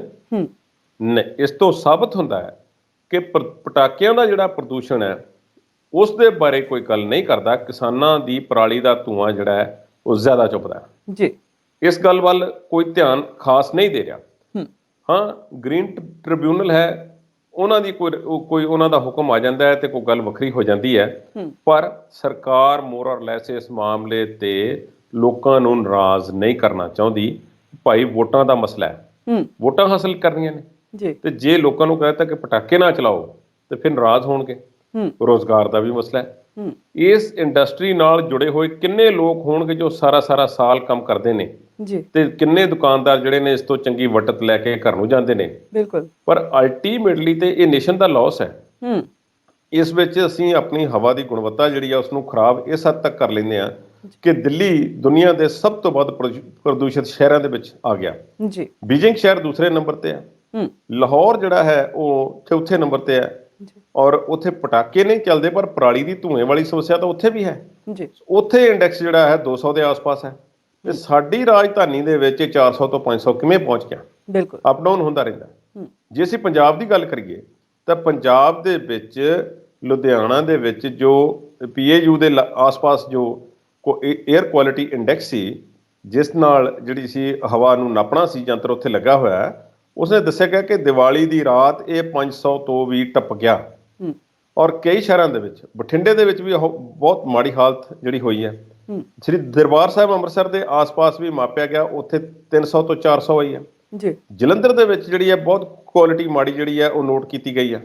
ਸਾਰੇ ਸ਼ਹਿਰਾਂ ਦੇ ਵਿੱਚ ਹਾਲ ਮਾੜਾ ਹੈ। ਮੰਡੀ ਗੋਬਿੰਦਗੜ੍ਹ ਦੇ ਵਿੱਚ ਬਹੁਤ ਜ਼ਿਆਦਾ ਪ੍ਰਦੂਸ਼ਣ ਹੈ। ਇੱਕ ਜ਼ਿਲ੍ਹਾ ਹੈ ਉਹ ਪੰਜਾਬ ਦਾ, ਜਿਸ ਨੂੰ ਪੰਜਾਬ ਸਰਕਾਰ ਦੇ ਸਿਹਤ ਵਿਭਾਗ ਨੇ ਦੱਸਿਆ ਕਿ ਇਸ ਨੂੰ ਅਸੀਂ ਮਾੜਾ ਮੋਟਾ ਗ੍ਰੀਨ ਜ਼ੋਨ ਦੇ ਵਿੱਚ ਕਹਿ ਸਕਦੇ ਹਾਂ। ਕੋਈ ਔਰੰਜ ਹੈ, ਕੋਈ ਰੈੱਡ ਹੈ, ਕੋਈ ਕੁਛ ਹੈ। ਇਹ ਇਸ ਤਰ੍ਹਾਂ ਦੀ ਮਾੜੀ ਹਾਲਤ ਹੈ। ਔਰ ਪੰਜਾਬ ਦੇ ਵਿੱਚ ਜੋ ਇੰਨਾ ਜ਼ਿਆਦਾ ਪ੍ਰਦੂਸ਼ਣ ਹੋ ਗਿਆ, ਇਸ ਦੇ ਵਿੱਚ national program for climate change and human health, ਉਹਨਾਂ ਦੇ ਡਾਕਟਰ ਨੇ ਆਖਿਆ ਕਿ ਦਮੇ ਵਾਲੇ ਮਰੀਜ਼ ਆਉਣ ਵਾਲੇ ਦਿਨਾਂ ਦੇ ਵਿੱਚ ਅੱਜ ਤੋਂ ਹੀ ਆਪਣੀ ਜਿਹੜੀ ਸਪਰੇਅ ਹੈ ਉਹਨੂੰ, ਇਨਹੇਲਰ ਜਿਹੜਾ ਹੈ ਉਸਨੂੰ ਨਾਲ ਰੱਖਣ। ਉਹਨਾਂ ਨੂੰ ਕਿਤੇ ਵੀ ਕੋਈ ਸਮੱਸਿਆ ਆ ਸਕਦੀ ਹੈ। ਹੁਣ ਇਸ ਨਾਲ ਇੰਨੀਆਂ ਜ਼ਿਆਦਾ ਸਮੱਸਿਆਵਾਂ ਹੁੰਦੀਆਂ ਨੇ। ਦਿੱਲੀ ਸਾਡੀ ਰਾਜਧਾਨੀ ਹੈ। ਸਾਡੇ ਦੇਸ਼ ਦੀਆਂ ਸਭ ਤੋਂ ਵੱਧ ਅੰਤਰਰਾਸ਼ਟਰੀ ਉਡਾਨਾਂ ਇੱਥੇ ਆਉਂਦੀਆਂ ਨੇ, ਵਿਦੇਸ਼ੀ ਆਉਂਦੇ ਨੇ। ਔਰ ਕੁਝ ਸਾਲ ਪਹਿਲਾਂ ਸ਼੍ਰੀਲੰਕਾ ਦੀ ਕ੍ਰਿਕਟ ਟੀਮ ਨੇ ਮੈਚ ਖੇਡਣ ਤੋਂ ਨਾ ਕਰ ਦਿੱਤੀ ਸੀ। ਉਹ ਮੈਚ ਖੇਡ ਰਹੇ ਸੀ ਮਾਸਕ ਪਾ ਕੇ। ਸਾਫ਼ ਦਿਸ ਰਿਹਾ ਸੀ ਕਿ ਪ੍ਰਦੂਸ਼ਣ ਇੰਨਾ ਜ਼ਿਆਦਾ ਸਟੇਡੀਅਮ ਦੇ ਵਿੱਚ ਕੈਮਰਿਆਂ ਦੇ ਜ਼ਰੀਏ ਵੇਖਿਆ ਜਾ ਸਕਦਾ ਸੀ। ਪਰ ਸਾਡੇ ਵੱਲੋਂ ਕੁਝ ਕਰਨ ਦਾ ਯਤਨ ਨਹੀਂ ਕੀਤਾ ਜਾ ਰਿਹਾ। ਸਰਕਾਰਾਂ ਕੀ ਕਰਨਗੀਆਂ? ਜੇ ਪ੍ਰਦੂਸ਼ਣ ਪਹਿਲਾਂ ਕਰ ਲਓ ਤੇ ਫਿਰ ਉਸਨੂੰ ਸਾਫ਼ ਕਰਨ ਦਾ ਤਰੀਕਾ ਕਰੋ, ਲੱਭੋ ਕੋਈ। ਇਹ ਗੱਲ ਗਲਤ ਹੈ। ਉਸ ਨੂੰ ਪੈਦਾ ਕਰਨ ਵਾਲੇ ਜਿਹੜੇ ਤੌਰ ਤਰੀਕੇ ਨੇ ਸਾਨੂੰ ਉਹੀ ਬਦਲਣੇ ਪੈਣਗੇ। ਦੀਵਾਲੀ ਦੇ ਰਾਤ ਜਾਂ ਦੀਵਾਲੀ ਤੋਂ ਪਹਿਲਾਂ ਜਾਂ ਦੁਸਹਿਰੇ ਤੇ ਜਾਂ ਜਿੰਨੇ ਵੀ ਇਸ ਤਰ੍ਹਾਂ ਦੇ ਤਿਉਹਾਰ ਨੇ, ਇਹ ਮਤ ਸਮਝ ਲੈਣਾ ਕਿ ਮੈਂ ਕਿਸੇ ਧਰਮ ਦੇ ਜਾਂ ਕਿਸੇ ਦੇ ਖਿਲਾਫ ਗੱਲ ਕਰ ਰਿਹਾ, ਪਰ ਸਾਨੂੰ ਸਮੇਂ ਦੇ ਨਾਲ ਬਦਲਣ ਦੀ ਲੋੜ ਹੈ। ਜੇ ਅੱਜ ਕੱਲ੍ਹ ਇਲੈਕਟ੍ਰੋਨਿਕਸ ਜਾਂ ਇਲੈਕਟ੍ਰੀਕਲ ਜਾਂ ਹੋਰ ਸਾਰੀਆਂ ਇਸ ਤਰ੍ਹਾਂ ਦੀਆਂ ਚੀਜ਼ਾਂ ਆ ਗਈਆਂ ਨੇ ਜੋ ਸਾਨੂੰ ਕਲੀਨ ਐਨਰਜੀ ਤੇ ਗ੍ਰੀਨ ਐਨਰਜੀ ਜਿਹੜੀਆਂ ਹੁੰਦੀਆਂ ਨੇ, ਜਿਸ ਨਾਲ ਪ੍ਰਦੂਸ਼ਣ ਨਹੀਂ ਫੈਲਦਾ, ਤੇ ਅਸੀਂ ਉਹ ਕਿਉਂ ਨਹੀਂ ਵਰਤਦੇ?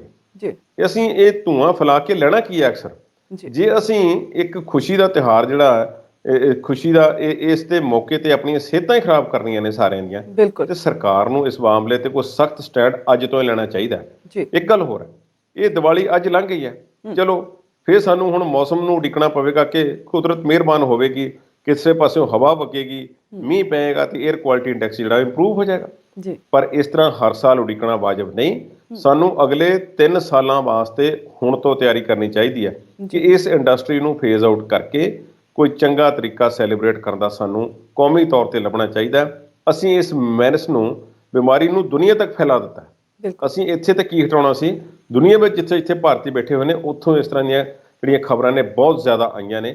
ਕੋਈ ਚੰਗੀ ਗੱਲ ਨਹੀਂ ਹੈ, ਇਸ ਤੋਂ ਸਾਨੂੰ ਕੋਈ ਸਬਕ ਲੈਣਾ ਚਾਹੀਦਾ ਹੈ। ਔਰ ਜਿਵੇਂ ਕਿ ਗਲਾਸਗੋ ਦੇ ਵਿੱਚ ਕੁਝ ਦਿਨ ਪਹਿਲਾਂ ਵਾਤਾਵਰਣ ਤਬਦੀਲੀ ਤੇ ਸਮਿਟ ਹੋ ਕੇ ਹਟਿਆ, ਉੱਥੇ ਜਿਹੜੀਆਂ ਗੱਲਾਂ ਹੋਈਆਂ ਨੇ ਉਹਨਾਂ ਤੇ ਕੁਝ ਗੌਰ ਕਰਨਾ ਹੈ, ਟੀਚਿਆਂ ਨੂੰ ਪ੍ਰਾਪਤ ਕਰਨਾ ਹੈ ਤੇ ਫਿਰ ਸਾਨੂੰ ਕੋਈ ਨਾ ਕੋਈ ਠੋਸ ਸਟੈਪ ਲੈਣਾ ਪਏਗਾ। ਜੀ ਜੀ ਕੁਲਦੀਪ ਜੀ, ਚੀਜ਼ਾਂ ਨੂੰ ਅਸੀਂ ਬੜੀ ਜਲਦੀ ਖਰਾਬ ਕਰ ਲੈਂਦੇ ਹਾਂ, ਖਰਾਬ ਕਰਨ ਤੋਂ ਬਾਅਦ ਫਿਰ ਅਸੀਂ ਉਹਦਾ ਹੱਲ ਲੱਭਦੇ ਹਾਂ, ਜਦ ਕਿ ਕਿਹਾ ਇਹ ਜਾਂਦਾ ਹੈ ਕਿ prevention is better than cure. So ਚਾਹੀਦਾ ਇਹ ਹੈ ਕਿ ਅਸੀਂ ਪਹਿਲਾਂ ਹੀ ਉਹਨਾਂ ਚੀਜ਼ਾਂ ਨੂੰ ਸੰਭਾਲੀਏ। ਤੇ ਜੇ ਇਹਦੇ ਨਾਲ ਹੀ ਅਸੀਂ ਗੱਲ ਕਰ ਲਈਏ ਕਿਸਾਨੀ ਅੰਦੋਲਨ ਦੀ, ਜੋ ਕਿ ਸਾਡੇ ਦੇਸ਼ ਦੀ ਹੀ ਉਪਜ ਹੈ, ਜਿਹਦੇ ਵਿੱਚ 3 ਖੇਤੀ ਕਾਨੂੰਨਾਂ ਕਰਕੇ ਜਿਹੜੇ ਸਾਡੇ ਕਿਸਾਨ ਹੈ ਉਹ ਇਸ ਟਾਈਮ ਤੇ ਦਿੱਲੀ ਵਿੱਚ ਨੇ ਤੇ ਰੋਜ਼ ਹੀ ਕੁਛ ਨਾ ਕੁਛ ਪਾਣਾ ਵਾਪਰਦਾ ਰਹਿੰਦਾ। ਬੀਤੀ ਰਾਤ ਦੀਵਾਲੀ ਵਾਲੇ ਦਿਨ ਉੱਥੇ ਕਿਸਾਨਾਂ ਦੇ ਬਹੁਤ ਸਾਰੇ ਟੈਂਟ ਸੜ ਗਏ। ਅੱਜ ਇੱਕ ਹੋਰ ਮੰਦਭਾਗੀ ਘਟਨਾ ਵਾਪਰੀ, ਜਿੱਥੇ ਕਿਹਾ ਜਾ ਰਿਹਾ ਹੈ ਕਿ ਕਿਸਾਨ ਨਹੀਂ, ਸ਼ਰਾਰਤੀ ਅਨਸਰ ਸੀ। ਸੋ ਜਿਹੜਾ ਕਿਸਾਨੀ ਅੰਦੋਲਨ ਹੈ ਇਹ ਹਰ ਰੋਜ਼ ਇਹਦਾ ਇੱਕ ਨਵਾਂ ਰੂਪ ਦੇਖਣ ਨੂੰ ਮਿਲ ਰਿਹਾ ਹੈ। ਤੁਹਾਨੂੰ ਕੀ ਲੱਗਦਾ ਹੈ ਕਿ ਕਿਸ ਪਾਸੇ ਵੱਲ ਜਾ ਰਿਹਾ ਹੈ ਸਾਡਾ ਇਹ ਕਿਸਾਨੀ ਅੰਦੋਲਨ? ਇਸ ਦੀ ਕੀ ਦਸ਼ਾ ਤੇ ਕੀ ਦਿਸ਼ਾ ਹੈ? ਦੇਖੋ, ਕਿਸਾਨ ਅੰਦੋਲਨ ਤੇ ਇਸ ਤਰ੍ਹਾਂ ਹੈ ਜੀ ਕਿ ਕਿਸਾਨ ਅੰਦੋਲਨ ਲਗਾਤਾਰ ਆਪਣੇ ਵਹਾਅ ਦੇ ਵਿੱਚ ਵਗ ਰਿਹਾ। ਇਹ ਗੱਲ ਠੀਕ ਹੈ ਕਿ ਪਿਛਲੇ ਸਾਲ 26 ਜਨਵਰੀ ਨੂੰ ਜੋ ਘਟਨਾਵਾਂ ਹੋਈਆਂ ਉਸ ਤੋਂ ਬਾਅਦ ਕਿਸਾਨ ਅੰਦੋਲਨ ਨੂੰ ਢਾਹ ਲੱਗੀ। ਬਿਲਕੁਲ ਉਸ ਦੇ ਕਾਰਨ ਸਰਕਾਰੀ ਸਨ, ਗੈਰ ਸਰਕਾਰੀ ਸਨ, ਜੋ ਵੀ ਹੈ, ਅਸੀਂ ਉਸ ਵਿਸ਼ੇ ਤੇ ਹੁਣ ਗੱਲ ਨਹੀਂ ਕਰਦੇ। ਜੀ ਪਰ ਜੋ ਉਸ ਵੇਲੇ ਉਤਰਾਅ ਚੜਾਅ ਜਿਹੜੇ ਸੀ ਆ ਰਹੇ ਸੀ ਛੋਟੇ ਮੋਟੇ, ਉਹਨਾਂ ਨੂੰ ਕਿਸਾਨ ਅੰਦੋਲਨ ਪਿੱਛੇ ਸੁੱਟਦਾ ਹੋਇਆ ਆਪਣੀ ਰਫ਼ਤਾਰ ਨਾਲ ਅੱਗੇ ਵੱਧਦਾ ਜਾ ਰਿਹਾ ਸੀ। ਜੀ ਆਖਰੀ ਗੱਲਬਾਤ ਜਿਹੜੀ ਹੈ ਉਹ ਪਿਛਲੇ ਇਸ ਸਾਲ ਜਨਵਰੀ ਮਹੀਨੇ ਦੀ ਹੋਈ ਹੈ ਸਰਕਾਰ ਦੇ ਨਾਲ। ਜੀ ਉਸ ਤੋਂ ਬਾਅਦ ਸਰਕਾਰ ਜਿਹੜੀ ਹੈ ਉਹ ਇਹ ਕਹਿੰਦੀ ਹੈ we are just a phone call ਹੋਵੇ ਤੇ ਸਾਨੂੰ ਅਸੀਂ ਗੱਲਬਾਤ ਦੇ ਜ਼ਰੀਏ ਮਸਲੇ ਦਾ ਹੱਲ ਹੋਵੇਗਾ। ਤੇ ਤੁਸੀਂ ਗੱਲ ਕਿਉਂ ਨਹੀਂ ਕਰਦੇ? ਬਿਲਕੁਲ ਪ੍ਰਧਾਨ ਮੰਤਰੀ ਕੋਲ ਹਰ ਛੋਟੇ ਮਸਲੇ ਤੇ ਬੋਲਣ ਦਾ ਸਮਾਂ ਹੈ। ਖੇਤੀਬਾੜੀ ਮੰਤਰੀ ਜਿਹੜਾ ਹੈ ਉਹ ਜਥੇਬੰਦੀਆਂ ਦੇ ਵਿੱਚੋਂ ਬੰਦੇ ਤੋੜ ਕੇ ਲੱਭ ਕੇ ਉਹਨਾਂ ਨੂੰ ਕਹਿ ਕੇ ਕਿਸਾਨ ਅੰਦੋਲਨ ਖਤਮ ਕਰਵਾਉਣ ਦੀ ਕੋਸ਼ਿਸ਼ ਕਰ ਰਿਹਾ ਹੈ। ਜੀ ਔਰ ਕੈਪਟਨ ਅਮਰਿੰਦਰ ਸਿੰਘ ਦੇ ਨਾਲ ਮੀਟਿੰਗਾਂ ਹੋ ਰਹੀਆਂ ਨੇ ਅਮਿਤ ਸ਼ਾਹ ਦੀਆਂ ਕਿਸਾਨ ਅੰਦੋਲਨ ਨੂੰ ਖਤਮ ਕਰਵਾਉਣ ਲਈ। ਸਿੱਧੀ ਗੱਲ ਕਿਸਾਨਾਂ ਨਾਲ ਕਿਉਂ ਨਹੀਂ ਹੁੰਦੀ? ਜੀ ਕਿਸ ਦਾ ਦਿਲ ਕਰਦਾ ਕਿ ਆਪਣੇ ਘਰ-ਬਾਰ ਛੱਡ ਕੇ ਸਾਲ ਡੇਢ ਸਾਲ ਸੜਕਾਂ ਤੇ ਬੈਠੇ ਰਹੀਏ? ਬਿਲਕੁਲ 24-25 ਨਵੰਬਰ ਨੂੰ 1 ਸਾਲ ਸਿੰਘੂ ਮੋਰਚੇ ਤੇ ਹੋ ਜਾਣਾ। ਜੀ ਪਰ ਉਸ ਤੋਂ ਪਹਿਲਾਂ ਤੇ ਕਹਿੰਦੇ ਨੇ 400 ਦਿਨ ਹੋ ਗਏ ਨੇ ਕਿਸਾਨਾਂ ਨੂੰ ਸੜਕਾਂ ਤੇ ਬੈਠੇ ਹੋਇਆਂ ਨੂੰ ਪੰਜਾਬ ਦੇ ਵਿੱਚ। ਪਹਿਲੇ ਮੋਰਚੇ ਲੱਗੇ ਹੋਏ ਸੀ। ਬਿਲਕੁਲ ਇਹ ਸਾਰੀਆਂ ਗੱਲਾਂ ਵੱਲ ਸਰਕਾਰ ਧਿਆਨ ਨਹੀਂ ਦੇ ਰਹੀ। ਸਰਕਾਰ ਬਿਲਕੁਲ ਅਣਗੌਲਿਆਂ ਕਰ ਰਹੀ ਹੈ। ਪਰ ਮੈਨੂੰ ਲੱਗਦਾ ਕਿ ਜਿਹੜੇ ਜ਼ਿਮਨੀ ਚੋਣਾਂ ਦੇ ਨਤੀਜੇ ਆਏ ਨੇ, ਸੰਯੁਕਤ ਕਿਸਾਨ ਮੋਰਚੇ ਨੇ ਕਿਹਾ ਕਿ ਅਸੀਂ ਇਸ ਚੋਣਾਂ ਦੇ ਵਿੱਚ ਆਏ ਨਤੀਜਿਆਂ ਵਿੱਚ ਭਾਜਪਾ ਦੇ ਮਾੜੇ ਪ੍ਰਦਰਸ਼ਨ ਨੂੰ ਕਿਸਾਨ ਅੰਦੋਲਨ ਦੀ ਸਫਲਤਾ ਸਮਝਦੇ ਹਾਂ। ਜੀ ਔਰ ਇਹਨਾਂ ਨੇ ਭਾਰਤੀ ਜਨਤਾ ਪਾਰਟੀ ਨੂੰ ਆਖਿਆ ਕਿ ਤੁਸੀਂ ਇਸ ਨੂੰ ਇੱਕ ਚੇਤਾਵਨੀ ਸਮਝੋ ਤੇ ਨਾਲੇ ਕਿਹਾ ਕਿ ਜੇ ਇਹ ਜਿਹੜੀਆਂ ਨੀਤੀਆਂ ਨੇ ਨਾਗਰਿਕਾਂ ਦੇ ਹਿੱਤਾਂ ਮੁਤਾਬਕ ਨਹੀਂ ਬਣਦੀਆਂ ਤਾਂ ਇਸ ਦੇ ਨਤੀਜੇ ਫਿਰ ਚੋਣਾਂ ਵਿੱਚ ਭੁਗਤਣੇ ਤੁਹਾਨੂੰ ਪੈ ਸਕਦੇ ਨੇ। ਜੀ ਹੁਣ ਇਸ ਦੇ ਵਿੱਚ ਜੇ ਅੱਗੇ ਚੱਲਦੇ ਹਾਂ ਕਿ ਖੇਤੀ ਕਾਨੂੰਨਾਂ ਦੇ ਖਿਲਾਫ 26 ਨਵੰਬਰ ਨੂੰ ਤੇ ਸਾਲ ਹੋ ਜਾਣਾ ਹੈ ਸਿੰਘੂ ਮੋਰਚੇ ਤੇ ਜਾਂ ਦਿੱਲੀ ਦੇ ਸਰਹੱਦਾਂ ਤੇ ਜਿੱਥੇ ਵੀ ਹੈ। ਜਥੇਬੰਦੀਆਂ ਨੇ ਆਪਣੀ ਸਰਗਰਮੀ ਤੇਜ਼ ਕਰ ਦਿੱਤੀ। ਇਹਦੇ 2 ਕਾਰਨ ਨੇ। ਜੀ ਇੱਕ ਤੇ ਇਹ ਹੈ ਕਿ ਸਾਲ ਦੀ ਵਰ੍ਹੇਗੰਢ ਜਿਹੜੀ ਨਜ਼ਦੀਕ ਆ ਰਹੀ ਹੈ। ਦੂਸਰਾ ਇਹ ਹੈ ਕਿ ਝੋਨੇ ਤੋਂ ਬਾਅਦ ਕਣਕ ਦੀ ਬਿਜਾਈ ਕਰਕੇ ਕਿਸਾਨ ਜਿਹੜੇ ਨੇ ਉਹ ਸਿਆਲ ਵਾਸਤੇ ਵਿਹਲੇ ਹੁੰਦੇ ਜਾ ਰਹੇ ਨੇ। ਜੀ ਹੋਰ ਪਾਸੇ ਵੀ ਉਹਨਾਂ ਨੂੰ ਜਿਹੜਾ ਹੁਣ ਕਾਫੀ ਸਮਾਂ ਉਹਨਾਂ ਦੇ ਕੋਲ ਹੋਵੇਗਾ ਕਿ ਉਹ ਆਪਣਾ ਕੰਮਕਾਜ ਕਰ ਸਕਣ। ਝੋਨੇ ਦੀ ਖਰੀਦ ਸਹੀ ਤਰੀਕੇ ਨਾਲ ਨਿਬੜ ਗਈ ਹੈ, ਤਕਰੀਬਨ ਹੋ ਰਹੀ ਹੈ ਜੇ ਵੈਸੇ, ਪਰ ਇਹ ਇੱਕ ਰਾਹਤ ਵਾਲੀ ਖਬਰ ਹੈ। ਇਹ ਥੋੜੇ ਜਿਹੇ ਸ਼ੰਕੇ ਤੇ ਖਦਸ਼ੇ ਜਿਹੜੇ ਸੀ ਜ਼ਾਹਰ ਹੋ ਰਹੇ ਸੀ ਕਿ ਪਤਾ ਨਹੀਂ ਇਸ ਵਾਰੀ ਕੀ ਬਣੇਗਾ। ਪਰ ਪੰਜਾਬ ਵਿੱਚ ਝੋਨਾ ਪਿਛਲੀ ਵਾਰੀ ਨਾਲੋਂ ਘੱਟ ਵੀ ਹੈ, ਪਰ ਫਿਰ ਵੀ ਖਰੀਦ ਠੀਕ ਠਾਕ ਹੋ ਗਈ ਹੈ, ਚੁੱਕਿਆ ਜਾ ਰਿਹਾ ਤੇ ਪੇਮੈਂਟ ਵੀ ਕਿਸਾਨਾਂ ਨੂੰ ਆ ਰਹੀ ਹੈ।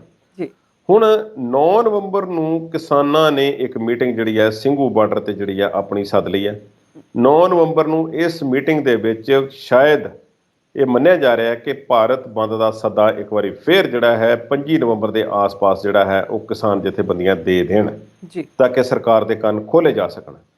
ਜੇ ਇਹ ਕਿਸਾਨ ਭਾਰਤ ਬੰਦ ਵਰਗਾ ਇੱਕ ਵਾਰੀ ਫੈਸਲਾ ਦੇ ਦਿੰਦੇ ਨੇ ਤੇ ਦਿੱਲੀ ਦੇ ਸਰਹੱਦਾਂ ਭਰਨ ਦਾ ਸੱਦਾ ਜਿਹੜਾ ਲੋਕਾਂ ਨੂੰ ਦੇ ਦਿੰਦੇ ਨੇ ਤੇ ਲੋਕ ਇਸ ਸੱਦੇ ਨੂੰ ਕਬੂਲਦੇ ਹੋਏ ਇੱਕ ਵਾਰੀ ਫੇਰ ਉੱਥੇ ਪਹੁੰਚਦੇ ਨੇ ਤਾਂ ਸਰਕਾਰ ਵਾਸਤੇ ਇਹ ਅਗਲੀ ਮੁਸੀਬਤ ਬਣੇਗੀ ਜੀ ਪਰ ਸਰਕਾਰ ਦੇ ਕੰਨਾਂ ਤੇ ਜੂੰ ਨਹੀਂ ਸਰਕ ਰਹੀ ਔਰ ਦੇਸ਼ ਵਿਆਪੀ ਬੰਦ ਦਾ ਜੇ ਐਲਾਨ ਕੀਤਾ ਜਾਂਦਾ ਤਾਂ ਇਸ ਦਾ ਵਿਆਪਕ ਅਸਰ ਵੀ ਹੋ ਸਕਦਾ ਹੈ ਔਰ ਦਬਾਅ ਜਿਹੜਾ ਹੈ ਉਹ ਇਸ ਵੇਲੇ ਸਰਕਾਰ ਤੇ ਬਣਾਉਣ ਦੀ ਪੂਰੀ ਕੋਸ਼ਿਸ਼ ਜਿਹੜੀ ਹੈ ਕੀਤੀ ਜਾ ਰਹੀ ਹੈ ਔਰ ਯੂਪੀ ਦੇ ਵਿੱਚ ਜੇ ਕੋਈ ਦਬਾਅ ਵੱਧਦਾ ਹੈ ਕਿਸਾਨ ਅੰਦੋਲਨ ਕਰਕੇ ਤਾਂ ਇਸ ਦਾ ਵੱਡਾ ਖਾਮਿਆਜ਼ਾ ਜਿਹੜਾ ਹੈ ਉਹ ਕੇਂਦਰ ਸਰਕਾਰ ਨੂੰ ਭੁਗਤਣਾ ਪੈ ਸਕਦਾ ਕਿਉਂਕਿ ਅਮਿਤ ਸ਼ਾਹ ਕੁਝ ਦਿਨ ਪਹਿਲਾਂ ਕਹਿ ਚੁੱਕੇ ਨੇ ਕਿ ਯੋਗੀ ਦਾ ਜਿੱਤਣਾ ਮੋਦੀ ਲਈ ਬਹੁਤ ਜ਼ਰੂਰੀ ਹੈ। ਜੀ ਉੱਤਰਾਖੰਡ ਦੇ ਵਿੱਚ ਵੋਟਾਂ ਨੇ, ਯੂਪੀ 'ਚ ਵੋਟਾਂ ਨੇ, 5 ਰਾਜਾਂ ਵਿੱਚ ਅਗਲੇ ਸਾਲ ਵੋਟਾਂ ਹੋਣੀਆਂ ਨੇ, ਹਿਮਾਚਲ ਪ੍ਰਦੇਸ਼ ਦੇ ਵਿੱਚ ਲੇਟਰ ਔਨ ਵੋਟਾਂ ਨੇ, ਉੱਥੇ ਵੀ ਤੁਹਾਨੂੰ ਪਤਾ ਹੈ ਕੀ ਹੋਇਆ ਔਰ ਇੱਕ ਅੱਧੇ ਸੂਬੇ ਨੂੰ ਛੱਡ ਕੇ ਮੱਧ ਪ੍ਰਦੇਸ਼ ਤੇ ਅਸਾਮ ਨੂੰ ਛੱਡ ਕੇ ਭਾਜਪਾ ਨੂੰ ਹਾਰ ਦਾ ਮੂੰਹ ਵੇਖਣਾ ਪਿਆ ਤੇ ਵੋਟ ਬੈਂਕ ਘਟਿਆ। ਬਿਲਕੁਲ ਹਾਲਾਂਕਿ ਇੱਕ ਬੜੀ ਇੰਟਰਸਟਿੰਗ ਗੱਲ ਹੈ ਕਿ ਐਲਨਾਬਾਦ ਹਰਿਆਣੇ ਦੇ ਵਿੱਚ ਅਵੇ ਚੌਟਾਲਾ ਭਾਵੇਂ ਜਿੱਤ ਗਏ ਨੇ ਪਰ ਉਹਨਾਂ ਨੇ ਕਿਸਾਨੀ ਅੰਦੋਲਨ ਦੇ ਸਮਰਥਨ ਵਿੱਚ ਅਸਤੀਫਾ ਦਿੱਤਾ ਹੋਇਆ ਸੀ, ਦੁਬਾਰਾ ਉਹ ਜਿੱਤ ਗਏ ਨੇ ਪਰ ਵੋਟ ਬੈਂਕ ਔਰ ਉਹਨਾਂ ਦਾ ਵੋਟਾਂ ਦਾ ਫਰਕ ਹੈ ਉਹ ਥੋੜਾ ਜਿਹਾ ਘਟਿਆ ਹੈ। ਇਸ ਕਰਕੇ ਕਈ ਲੋਕ ਇਹ ਆਖ ਰਹੇ ਨੇ ਕਿ ਮਨੋਹਰ ਲਾਲ ਖੱਟਰ ਦੇ ਹਮਾਇਤੀ ਜਿਹੜੇ ਨੇ ਕਿ ਦੇਖੋ ਕਿਸਾਨ ਅੰਦੋਲਨ ਦਾ ਬਹੁਤਾ ਫਰਕ ਨਹੀਂ, ਉਹਨਾਂ ਦੀਆਂ ਵੋਟਾਂ ਤਾਂ ਅੱਗੇ ਨਾਲੋਂ ਘਟੀਆਂ ਨੇ ਪਰ ਇਸ ਤਰ੍ਹਾਂ ਨਹੀਂ ਹੈ, ਕਿਸਾਨ ਅੰਦੋਲਨ ਦਾ ਫਰਕ ਹੈ ਤੇ ਜੇ ਸਰਕਾਰ ਇਸ ਕਿਸਾਨ ਅੰਦੋਲਨ ਨੂੰ ਚਾਹੁੰਦੀ ਹੈ ਕਿ ਕਿਸੇ ਤਰੀਕੇ ਪਾਸੇ ਲਾਇਆ ਜਾਵੇ ਤੇ ਕਿਸਾਨਾਂ ਨਾਲ ਗੱਲਬਾਤ ਕੀਤੀ ਜਾ ਸਕਦੀ ਹੈ ਬਸ਼ਰਤੇ ਕਿ ਸਰਕਾਰ ਇਸ ਪ੍ਰਤੀ ਸੁਹਿਰਦ ਹੋਵੇ ਤੇ ਵਿੱਚੋਂ ਹੋਰ ਤਰੀਕਿਆਂ ਦੇ ਨਾਲ ਜਿਸ ਤਰ੍ਹਾਂ ਦੀਆਂ ਖਬਰਾਂ ਪਿਛਲੇ ਦਿਨਾਂ ਵਿੱਚ ਆਈਆਂ ਨੇ ਹੋਰ ਕਈ ਤਰੀਕਿਆਂ ਦੇ ਨਾਲ ਇਸ ਅੰਦੋਲਨ ਨੂੰ ਖਤਮ ਕਰਨ ਦੀ ਕੋਸ਼ਿਸ਼ ਨਾ ਕਰੇ। ਜੀ ਕੁਲਦੀਪ ਜੀ, ਚਰਚਾ ਨੂੰ ਇਸੇ ਤਰ੍ਹਾਂ ਜਾਰੀ ਰੱਖਾਂਗੇ ਪਰ ਇੱਕ ਛੋਟੇ ਜਿਹੇ ਬ੍ਰੇਕ ਤੋਂ ਬਾਅਦ।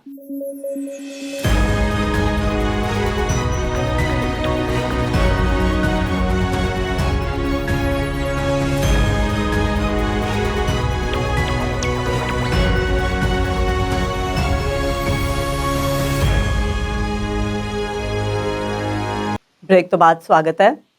ਸੋ ਕੁਲਦੀਪ ਜੀ, ਜੇ ਹੁਣ ਅਸੀਂ ਗੱਲ ਕਰ ਲਈਏ ਪ੍ਰਸ਼ਾਂਤ ਕਿਸ਼ੋਰ ਦੀ ਜੋ ਕਿ ਜਿਨ੍ਹਾਂ ਨੂੰ ਚੋਣ ਨੀਤੀ ਘਾੜਾ ਬੜਾ ਹੀ ਜ਼ਬਰਦਸਤ ਚੋਣ ਨੀਤੀ ਘਾੜਾ ਕਿਹਾ ਜਾਂਦਾ ਹੈ ਕਿਉਂਕਿ ਇੱਕ ਵਾਰੀ ਉਹ ਭਾਜਪਾ ਦੀ ਜਿੱਤ ਦਾ ਕਾਰਨ ਵੀ ਰਹਿ ਚੁੱਕੇ ਨੇ, ਕੈਪਟਨ ਨੂੰ ਜਿਤਾਉਣ ਦੇ ਵਿੱਚ ਵੀ ਕਿਹਾ ਜਾਂਦਾ ਸੀ ਕਿ ਪ੍ਰਸ਼ਾਂਤ ਕਿਸ਼ੋਰ ਦਾ ਹੀ ਹੱਥ ਹੈ ਤੇ ਕੀ ਹੁਣ ਲੱਗਦਾ ਹੈ ਕਿ ਪ੍ਰਸ਼ਾਂਤ ਕਿਸ਼ੋਰ ਹੈ ਜਿਹੜੇ ਉਹ ਮੁੜ ਤੋਂ ਕਾਂਗਰਸ ਦੇ ਨਾਲ ਫਿਰ ਜੁੜਨਗੇ? ਦੇਖੋ ਗੱਲ ਇਹ ਆ ਹਰਪ੍ਰੀਤ ਜੀ, ਤੁਸੀਂ ਉਹਨਾਂ ਦਾ ਦੱਸ ਹੀ ਦਿੱਤਾ ਕਿ ਭਾਜਪਾ ਦੇ ਨਾਲ ਵੀ ਜੁੜੇ ਰਹਿ ਚੁੱਕੇ ਨੇ ਤੇ ਭਾਜਪਾ ਨੂੰ ਜਿਤਵਾ ਚੁੱਕੇ ਨੇ ਜਾਂ ਚਲੋ ਜਿਵੇਂ ਵੀ ਆ ਜੀ ਤੇ ਹਾਲ ਹੀ ਦੇ ਵਿੱਚ ਮਮਤਾ ਬੈਨਰਜੀ ਦੇ ਨਾਲ ਜੁੜੇ ਹੋਏ ਸਨ ਜੀ ਤੇ ਕੈਪਟਨ ਅਮਰਿੰਦਰ ਸਿੰਘ ਨੇ ਉਹਨਾਂ ਨੂੰ 1 ਰੁਪਈਆ ਤਨਖਾਹ ਦੇ ਉੱਪਰ ਪੰਜਾਬ ਦੀਆਂ ਇਲੈਕਸ਼ਨਾਂ ਵਾਸਤੇ ਜਿਹੜਾ ਸੀ ਉਹ ਰੱਖ ਲਿਆ ਸੀ ਜੀ ਕਿ ਇਲੈਕਸ਼ਨ ਦੇ ਵਾਸਤੇ ਉਹ ਕੰਮ ਕਰਨਗੇ ਤੇ ਬੜੀ ਇੰਟਰਸਟਿੰਗ ਜੀ ਸਿਚੁਏਸ਼ਨ ਬਣ ਗਈ। ਬੰਗਾਲ ਤੋਂ ਬਾਅਦ ਪ੍ਰਸ਼ਾਂਤ ਕਿਸ਼ੋਰ ਨੇ ਕਹਿ ਦਿੱਤਾ ਸੀ ਕਿ ਮੈਂ ਹੁਣ ਚੋਣ ਰਣਨੀਤੀਕਾਰ ਵਜੋਂ ਮੇਰੀ ਆਖਰੀ ਜਿਹੜੀ ਇਲੈਕਸ਼ਨ ਹੈ, ਮੈਂ ਹੁਣ ਨੀਤੀ ਘਾੜੇ ਦਾ ਕੰਮ ਨਹੀਂ ਕਰਨਾ, ਮੇਰਾ ਕੋਈ ਹੋਰ ਕੰਮ ਵੀ ਆ ਜੀ। ਖੈਰ ਉਹਨਾਂ ਨੇ ਆਪਣਾ ਜਿਹੜਾ ਚੋਣਾਂ ਦੇ ਵੋਟਾਂ ਦੇ ਵਿੱਚ ਉਹਨਾਂ ਨੇ ਜਿਹੜੀਆਂ ਉਂਗਲਾਂ ਘੁਮਾਉਣ ਦਾ ਕੰਮ ਸੀ ਉਹ ਜਾਰੀ ਰੱਖਿਆ ਜੀ। ਸ਼ਰਦ ਪਵਾਰ ਦੇ ਨਾਲ ਉਹਨਾਂ ਦੀਆਂ ਵੱਡੀਆਂ ਮੀਟਿੰਗਾਂ ਹੋਈਆਂ।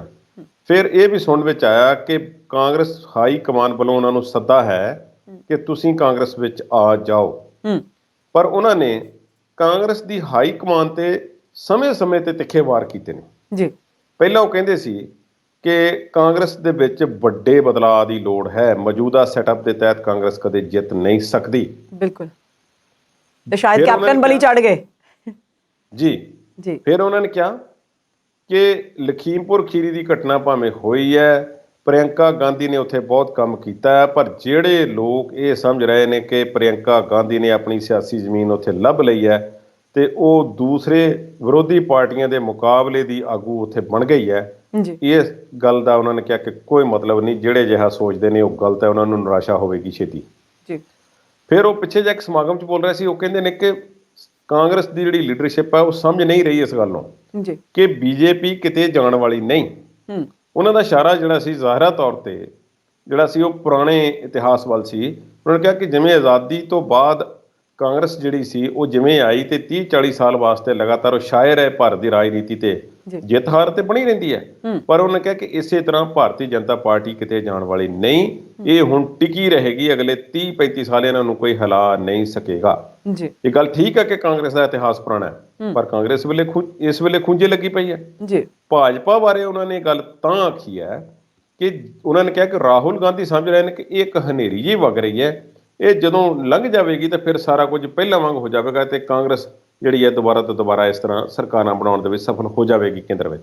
ਜੀ ਉਹਨਾਂ ਨੇ ਕਿਹਾ ਕਿ ਅਜਿਹਾ ਬਿਲਕੁਲ ਨਹੀਂ ਹੋਣ ਵਾਲਾ, ਅਜਿਹਾ ਉਹਨਾਂ ਦਾ ਵਹਿਮ ਹੈ, ਗੱਲ ਨੂੰ ਸਮਝ ਲੈਣ ਛੇਤੀ ਤੇ ਚੰਗਾ ਹੈ। ਭਾਜਪਾ ਕਿਤੇ ਜਾਣ ਵਾਲੀ ਨਹੀਂ, ਕਿਉਂਕਿ ਉਹਨਾਂ ਨੇ ਦੱਸਿਆ ਕਿ ਪਹਿਲਾਂ ਕੁਝ ਪਾਰਟੀਆਂ ਇਹੋ ਜਿਹੀਆਂ ਆਈਆਂ ਜਿਸ ਵਿੱਚ ਜਨਤਾ ਦਲ ਹੈ ਜਾਂ ਕੁਝ ਹੋਰ ਸੀ, ਉਹਨਾਂ ਨੇ ਕੁਝ ਸਮੇਂ ਲਈ ਭਾਰਤ ਤੇ ਉਹਨਾਂ ਦੀ ਸੱਤਾ ਤੇ ਕਾਬਜ਼ ਹੁੰਦੇ ਹੁੰਦੇ ਉਹ ਰਹੇ ਨੇ ਜਾਂ ਕੁਝ ਨੇ, ਪਰ ਹੌਲੀ ਹੌਲੀ ਅਬਸਲੀਟ ਹੁੰਦੀਆਂ ਗਈਆਂ, ਖਤਮ ਹੋ ਗਈਆਂ।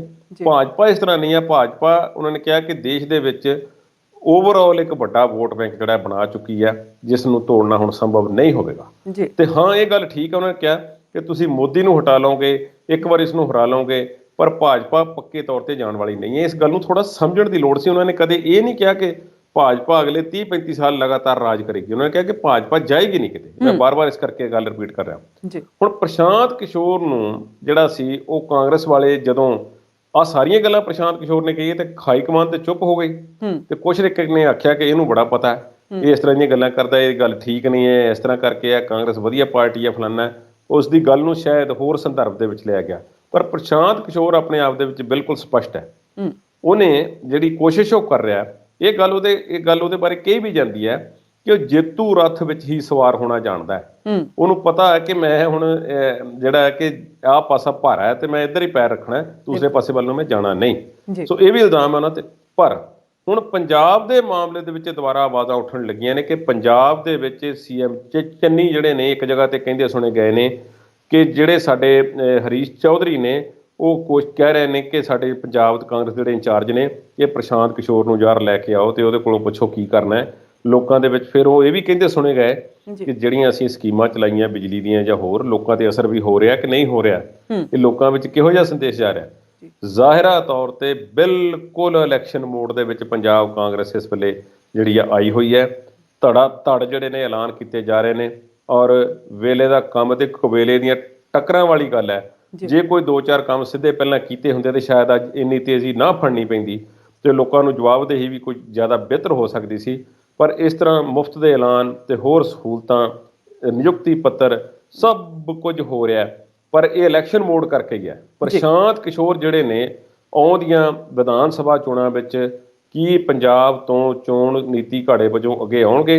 ਇੱਥੇ ਮੈਂ ਇਹ ਵੀ ਦੱਸ ਦੇਵਾਂ ਕਿ ਚੰਨੀ ਸਾਹਿਬ ਦੇ ਕਹਿਣ ਤੇ ਸ਼ਾਇਦ ਉਹ ਨਾ ਆਉਣ, ਨਵਜੋਤ ਸਿੰਘ ਸਿੱਧੂ ਦੇ ਬਹੁਤ ਨਜ਼ਦੀਕ ਨੇ, ਤੇ ਨਵਜੋਤ ਸਿੰਘ ਸਿੱਧੂ ਨੂੰ ਅੱਜ ਤੱਕ ਹਾਈ ਕਮਾਨ ਦੇ ਵਿੱਚ ਜਿਹੜੀ ਜਗ੍ਹਾ ਮਿਲੀ ਹੈ, ਜਾਂ ਜਿਸ ਤਰ੍ਹਾਂ ਦੀ ਗੱਲ ਉਹਨਾਂ ਦੀ ਕਾਂਗਰਸ ਦੇ ਵਿੱਚ ਸਟਾਰ ਪ੍ਰਚਾਰਕ ਦੇ ਤੌਰ ਤੇ ਜਾਣੀ ਜਾਂਦੀ ਹੈ, ਇਹ ਪ੍ਰਸ਼ਾਂਤ ਕਿਸ਼ੋਰ ਦਾ ਇਸ ਵਿੱਚ ਵੱਡਾ ਹੱਥ ਹੈ। ਪਰ ਦੂਸਰੇ ਪਾਸੇ ਇਹ ਵੀ ਗੱਲ ਹੈ ਕਿ ਹੋ ਸਕਦਾ ਕਿ ਪ੍ਰਸ਼ਾਂਤ ਕਿਸ਼ੋਰ ਸੋਚਦੇ ਹੋਣ, ਉਹਨਾਂ ਦੇ ਬੈਕ ਆਫ ਮਾਈਂਡ ਕਿਤੇ ਗੱਲ ਹੋਵੇ ਕਿ ਸਿੱਧੂ ਨੂੰ ਅਹੁਦਾ ਵਗੈਰਾ ਕਦੇ ਦੇਣ ਦੀ ਲੋੜ ਨਹੀਂ, ਇਹਨਾਂ ਨੂੰ ਸਟਾਰ ਪ੍ਰਚਾਰਕ ਹੀ ਬਣਾ ਛੱਡੋ।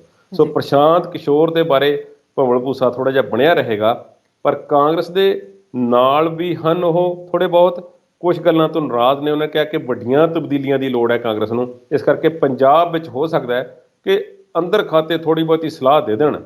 ਤੇ ਇਹ ਵੀ ਸੱਚ ਹੈ ਕਿ ਹੋ ਸਕਦਾ ਹੈ ਕਿ ਉਹਨਾਂ ਦੇ ਇਸ਼ਾਰੇ ਤੇ ਬਹੁਤਾ ਕੁਝ ਹੋ ਰਿਹਾ ਹੋਵੇ, ਕਿਉਂਕਿ ਇਸ ਤਰ੍ਹਾਂ ਦੇ ਐਲਾਨ ਤੇ ਹੋਰ ਮੈਨੀਫੈਸਟੋ ਵਗੈਰਾ ਜਿਹੜੇ ਨੇ ਪ੍ਰਸ਼ਾਂਤ ਕਿਸ਼ੋਰ ਅਕਸਰ ਪਾਰਟੀਆਂ ਤੋਂ ਕਰਦੇ ਕਰਵਾਉਂਦੇ ਰਹਿੰਦੇ ਨੇ। ਪਰ ਅਜੇ ਤੱਕ ਹੋਰ ਚੋਣ ਰਣਨੀਤੀਕਾਰ ਵਜੋਂ ਪੰਜਾਬ ਜਾਂ ਉੱਤਰਾਖੰਡ ਦੇ ਵਿੱਚ ਜਿਨ੍ਹਾਂ 2 ਸਟੇਟਾਂ ਨੂੰ ਕਾਂਗਰਸ ਜਿੱਤਣ ਦਾ ਯਤਨ ਕਰ ਰਹੀ ਹੈ, ਇਹਨਾਂ ਦੇ ਵਿੱਚ ਅਜੇ ਉਹਨਾਂ ਦਾ ਕੋਈ ਆਉਣ ਦੀ ਸੰਭਾਵਨਾ ਨਹੀਂ। ਜੀ ਕੁਲਦੀਪ ਜੀ, ਹੋ ਸਕਦਾ ਹੈ ਕਿ ਜਿਹੜਾ ਇਹ ਗੁਰੂ ਰੋਜ਼ ਹੁੰਦਾ ਨਾ ਸ਼ੁਰੂ, ਉਹ ਪ੍ਰਸ਼ਾਂਤ ਕਿਸ਼ੋਰ ਕਰਕੇ ਹੀ ਸ਼ੁਰੂ ਹੁੰਦਾ ਹੋਵੇ। ਸੋ ਇਹ ਸਾਰੀ ਜਿਹੜੀ ਤਿਆਰੀ ਹੈ, ਇਹ ਤਾਂ 2022 ਦੀਆਂ ਵਿਧਾਨ ਸਭਾ ਚੋਣਾਂ ਦੇ ਲਈ, ਔਰ ਬਹੁਤ ਸਾਰੇ ਜਿਹੜੇ ਵਾਅਦੇ ਹੈ ਉਹ ਪ੍ਰਿਯੰਕਾ ਗਾਂਧੀ ਵੱਲੋਂ ਵੀ, ਹਾਈ ਕਮਾਂਡ ਵੱਲੋਂ ਵੀ, ਔਰ ਪੰਜਾਬ ਦੇ ਵਿੱਚ ਵੀ ਕੀਤੇ ਜਾਂਦੇ ਰਹੇ ਆ। ਸੋ ਇਹ ਤਾਂ 2022 ਦੀਆਂ ਚੋਣਾਂ ਦੀ ਤਿਆਰੀ ਹੈ, ਪਰ ਤੁਹਾਨੂੰ ਕੀ ਲੱਗਦਾ ਕਿ 2024 ਦੇ ਵਿੱਚ ਜਿਹੜੀਆਂ ਹੋਣੀਆਂ ਨੇ ਚੋਣਾਂ, ਉਹਦੇ ਲਈ ਕਾਂਗਰਸ ਦੀ ਕੀ ਤਿਆਰੀ ਹੋ ਸਕਦੀ ਹੈ? ਦੇਖੋ, ਲੋਕ ਸਭਾ ਚੋਣਾਂ 2024 ਚ ਹੋਣੀਆਂ ਨੇ ਜੀ। ਹੁਣ 2 ਵਾਰੀ ਮਾਤ ਖਾ ਚੁੱਕੀ ਕਾਂਗਰਸ ਲਗਾਤਾਰ ਜੀ ਬਿਲਕੁਲ ਹਾਸ਼ੀਏ ਤੇ ਜਿਹੜੀ ਹੈ ਲੋਕ ਸਭਾ ਦੇ ਮਾਮਲੇ ਵਿੱਚ ਪਹੁੰਚੀ ਹੋਈ ਹੈ, ਔਰ ਨਰਿੰਦਰ ਮੋਦੀ ਦੇ ਜੇਤੂ ਰੱਥ ਨੂੰ ਰੋਕਣ ਦੇ ਲਈ ਉਹਨਾਂ ਕੋਲ ਕੋਈ ਇਹੋ ਜਿਹਾ ਤਰੀਕਾ ਨਹੀਂ ਹੈ ਕਿ ਜਿਹੜਾ ਰਾਮਬਾਣ ਉਹ ਚਲਾ ਦੇਣ ਤੇ ਭਾਜਪਾ ਦਾ ਜਿਹੜੀ ਗੱਡੀ ਅੱਗੇ ਤੇਜ਼ੀ ਨਾਲ ਵੱਧ ਰਹੀ ਹੈ ਉਹ ਰੁਕ ਜਾਵੇ।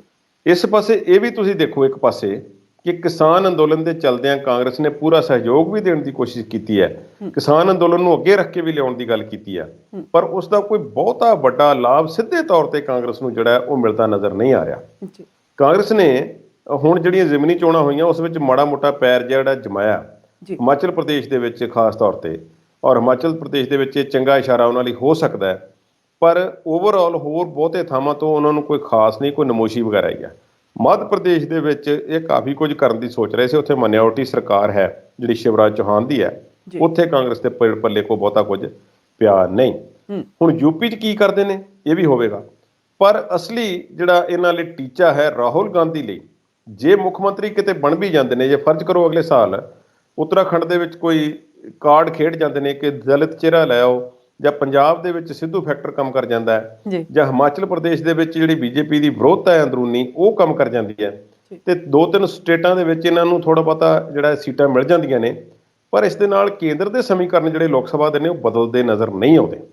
ਇਸ ਵਾਸਤੇ ਜਿਹੜੀ ਰਣਨੀਤੀ ਤੇ ਹੁਣ ਰਾਹੁਲ ਗਾਂਧੀ ਤੇ ਉਹਨਾਂ ਦੇ ਸਾਥੀ ਕੰਮ ਕਰ ਰਹੇ ਨੇ 2024 ਵਾਸਤੇ, ਉਹ ਕਹਿੰਦੇ ਨੇ ਕਿ ਨਵਾਂ ਫਾਰਮੂਲਾ ਅਪਣਾਉਣ ਦੀ ਉਹਨਾਂ ਨੇ ਗੱਲ ਕੀਤੀ ਹੈ।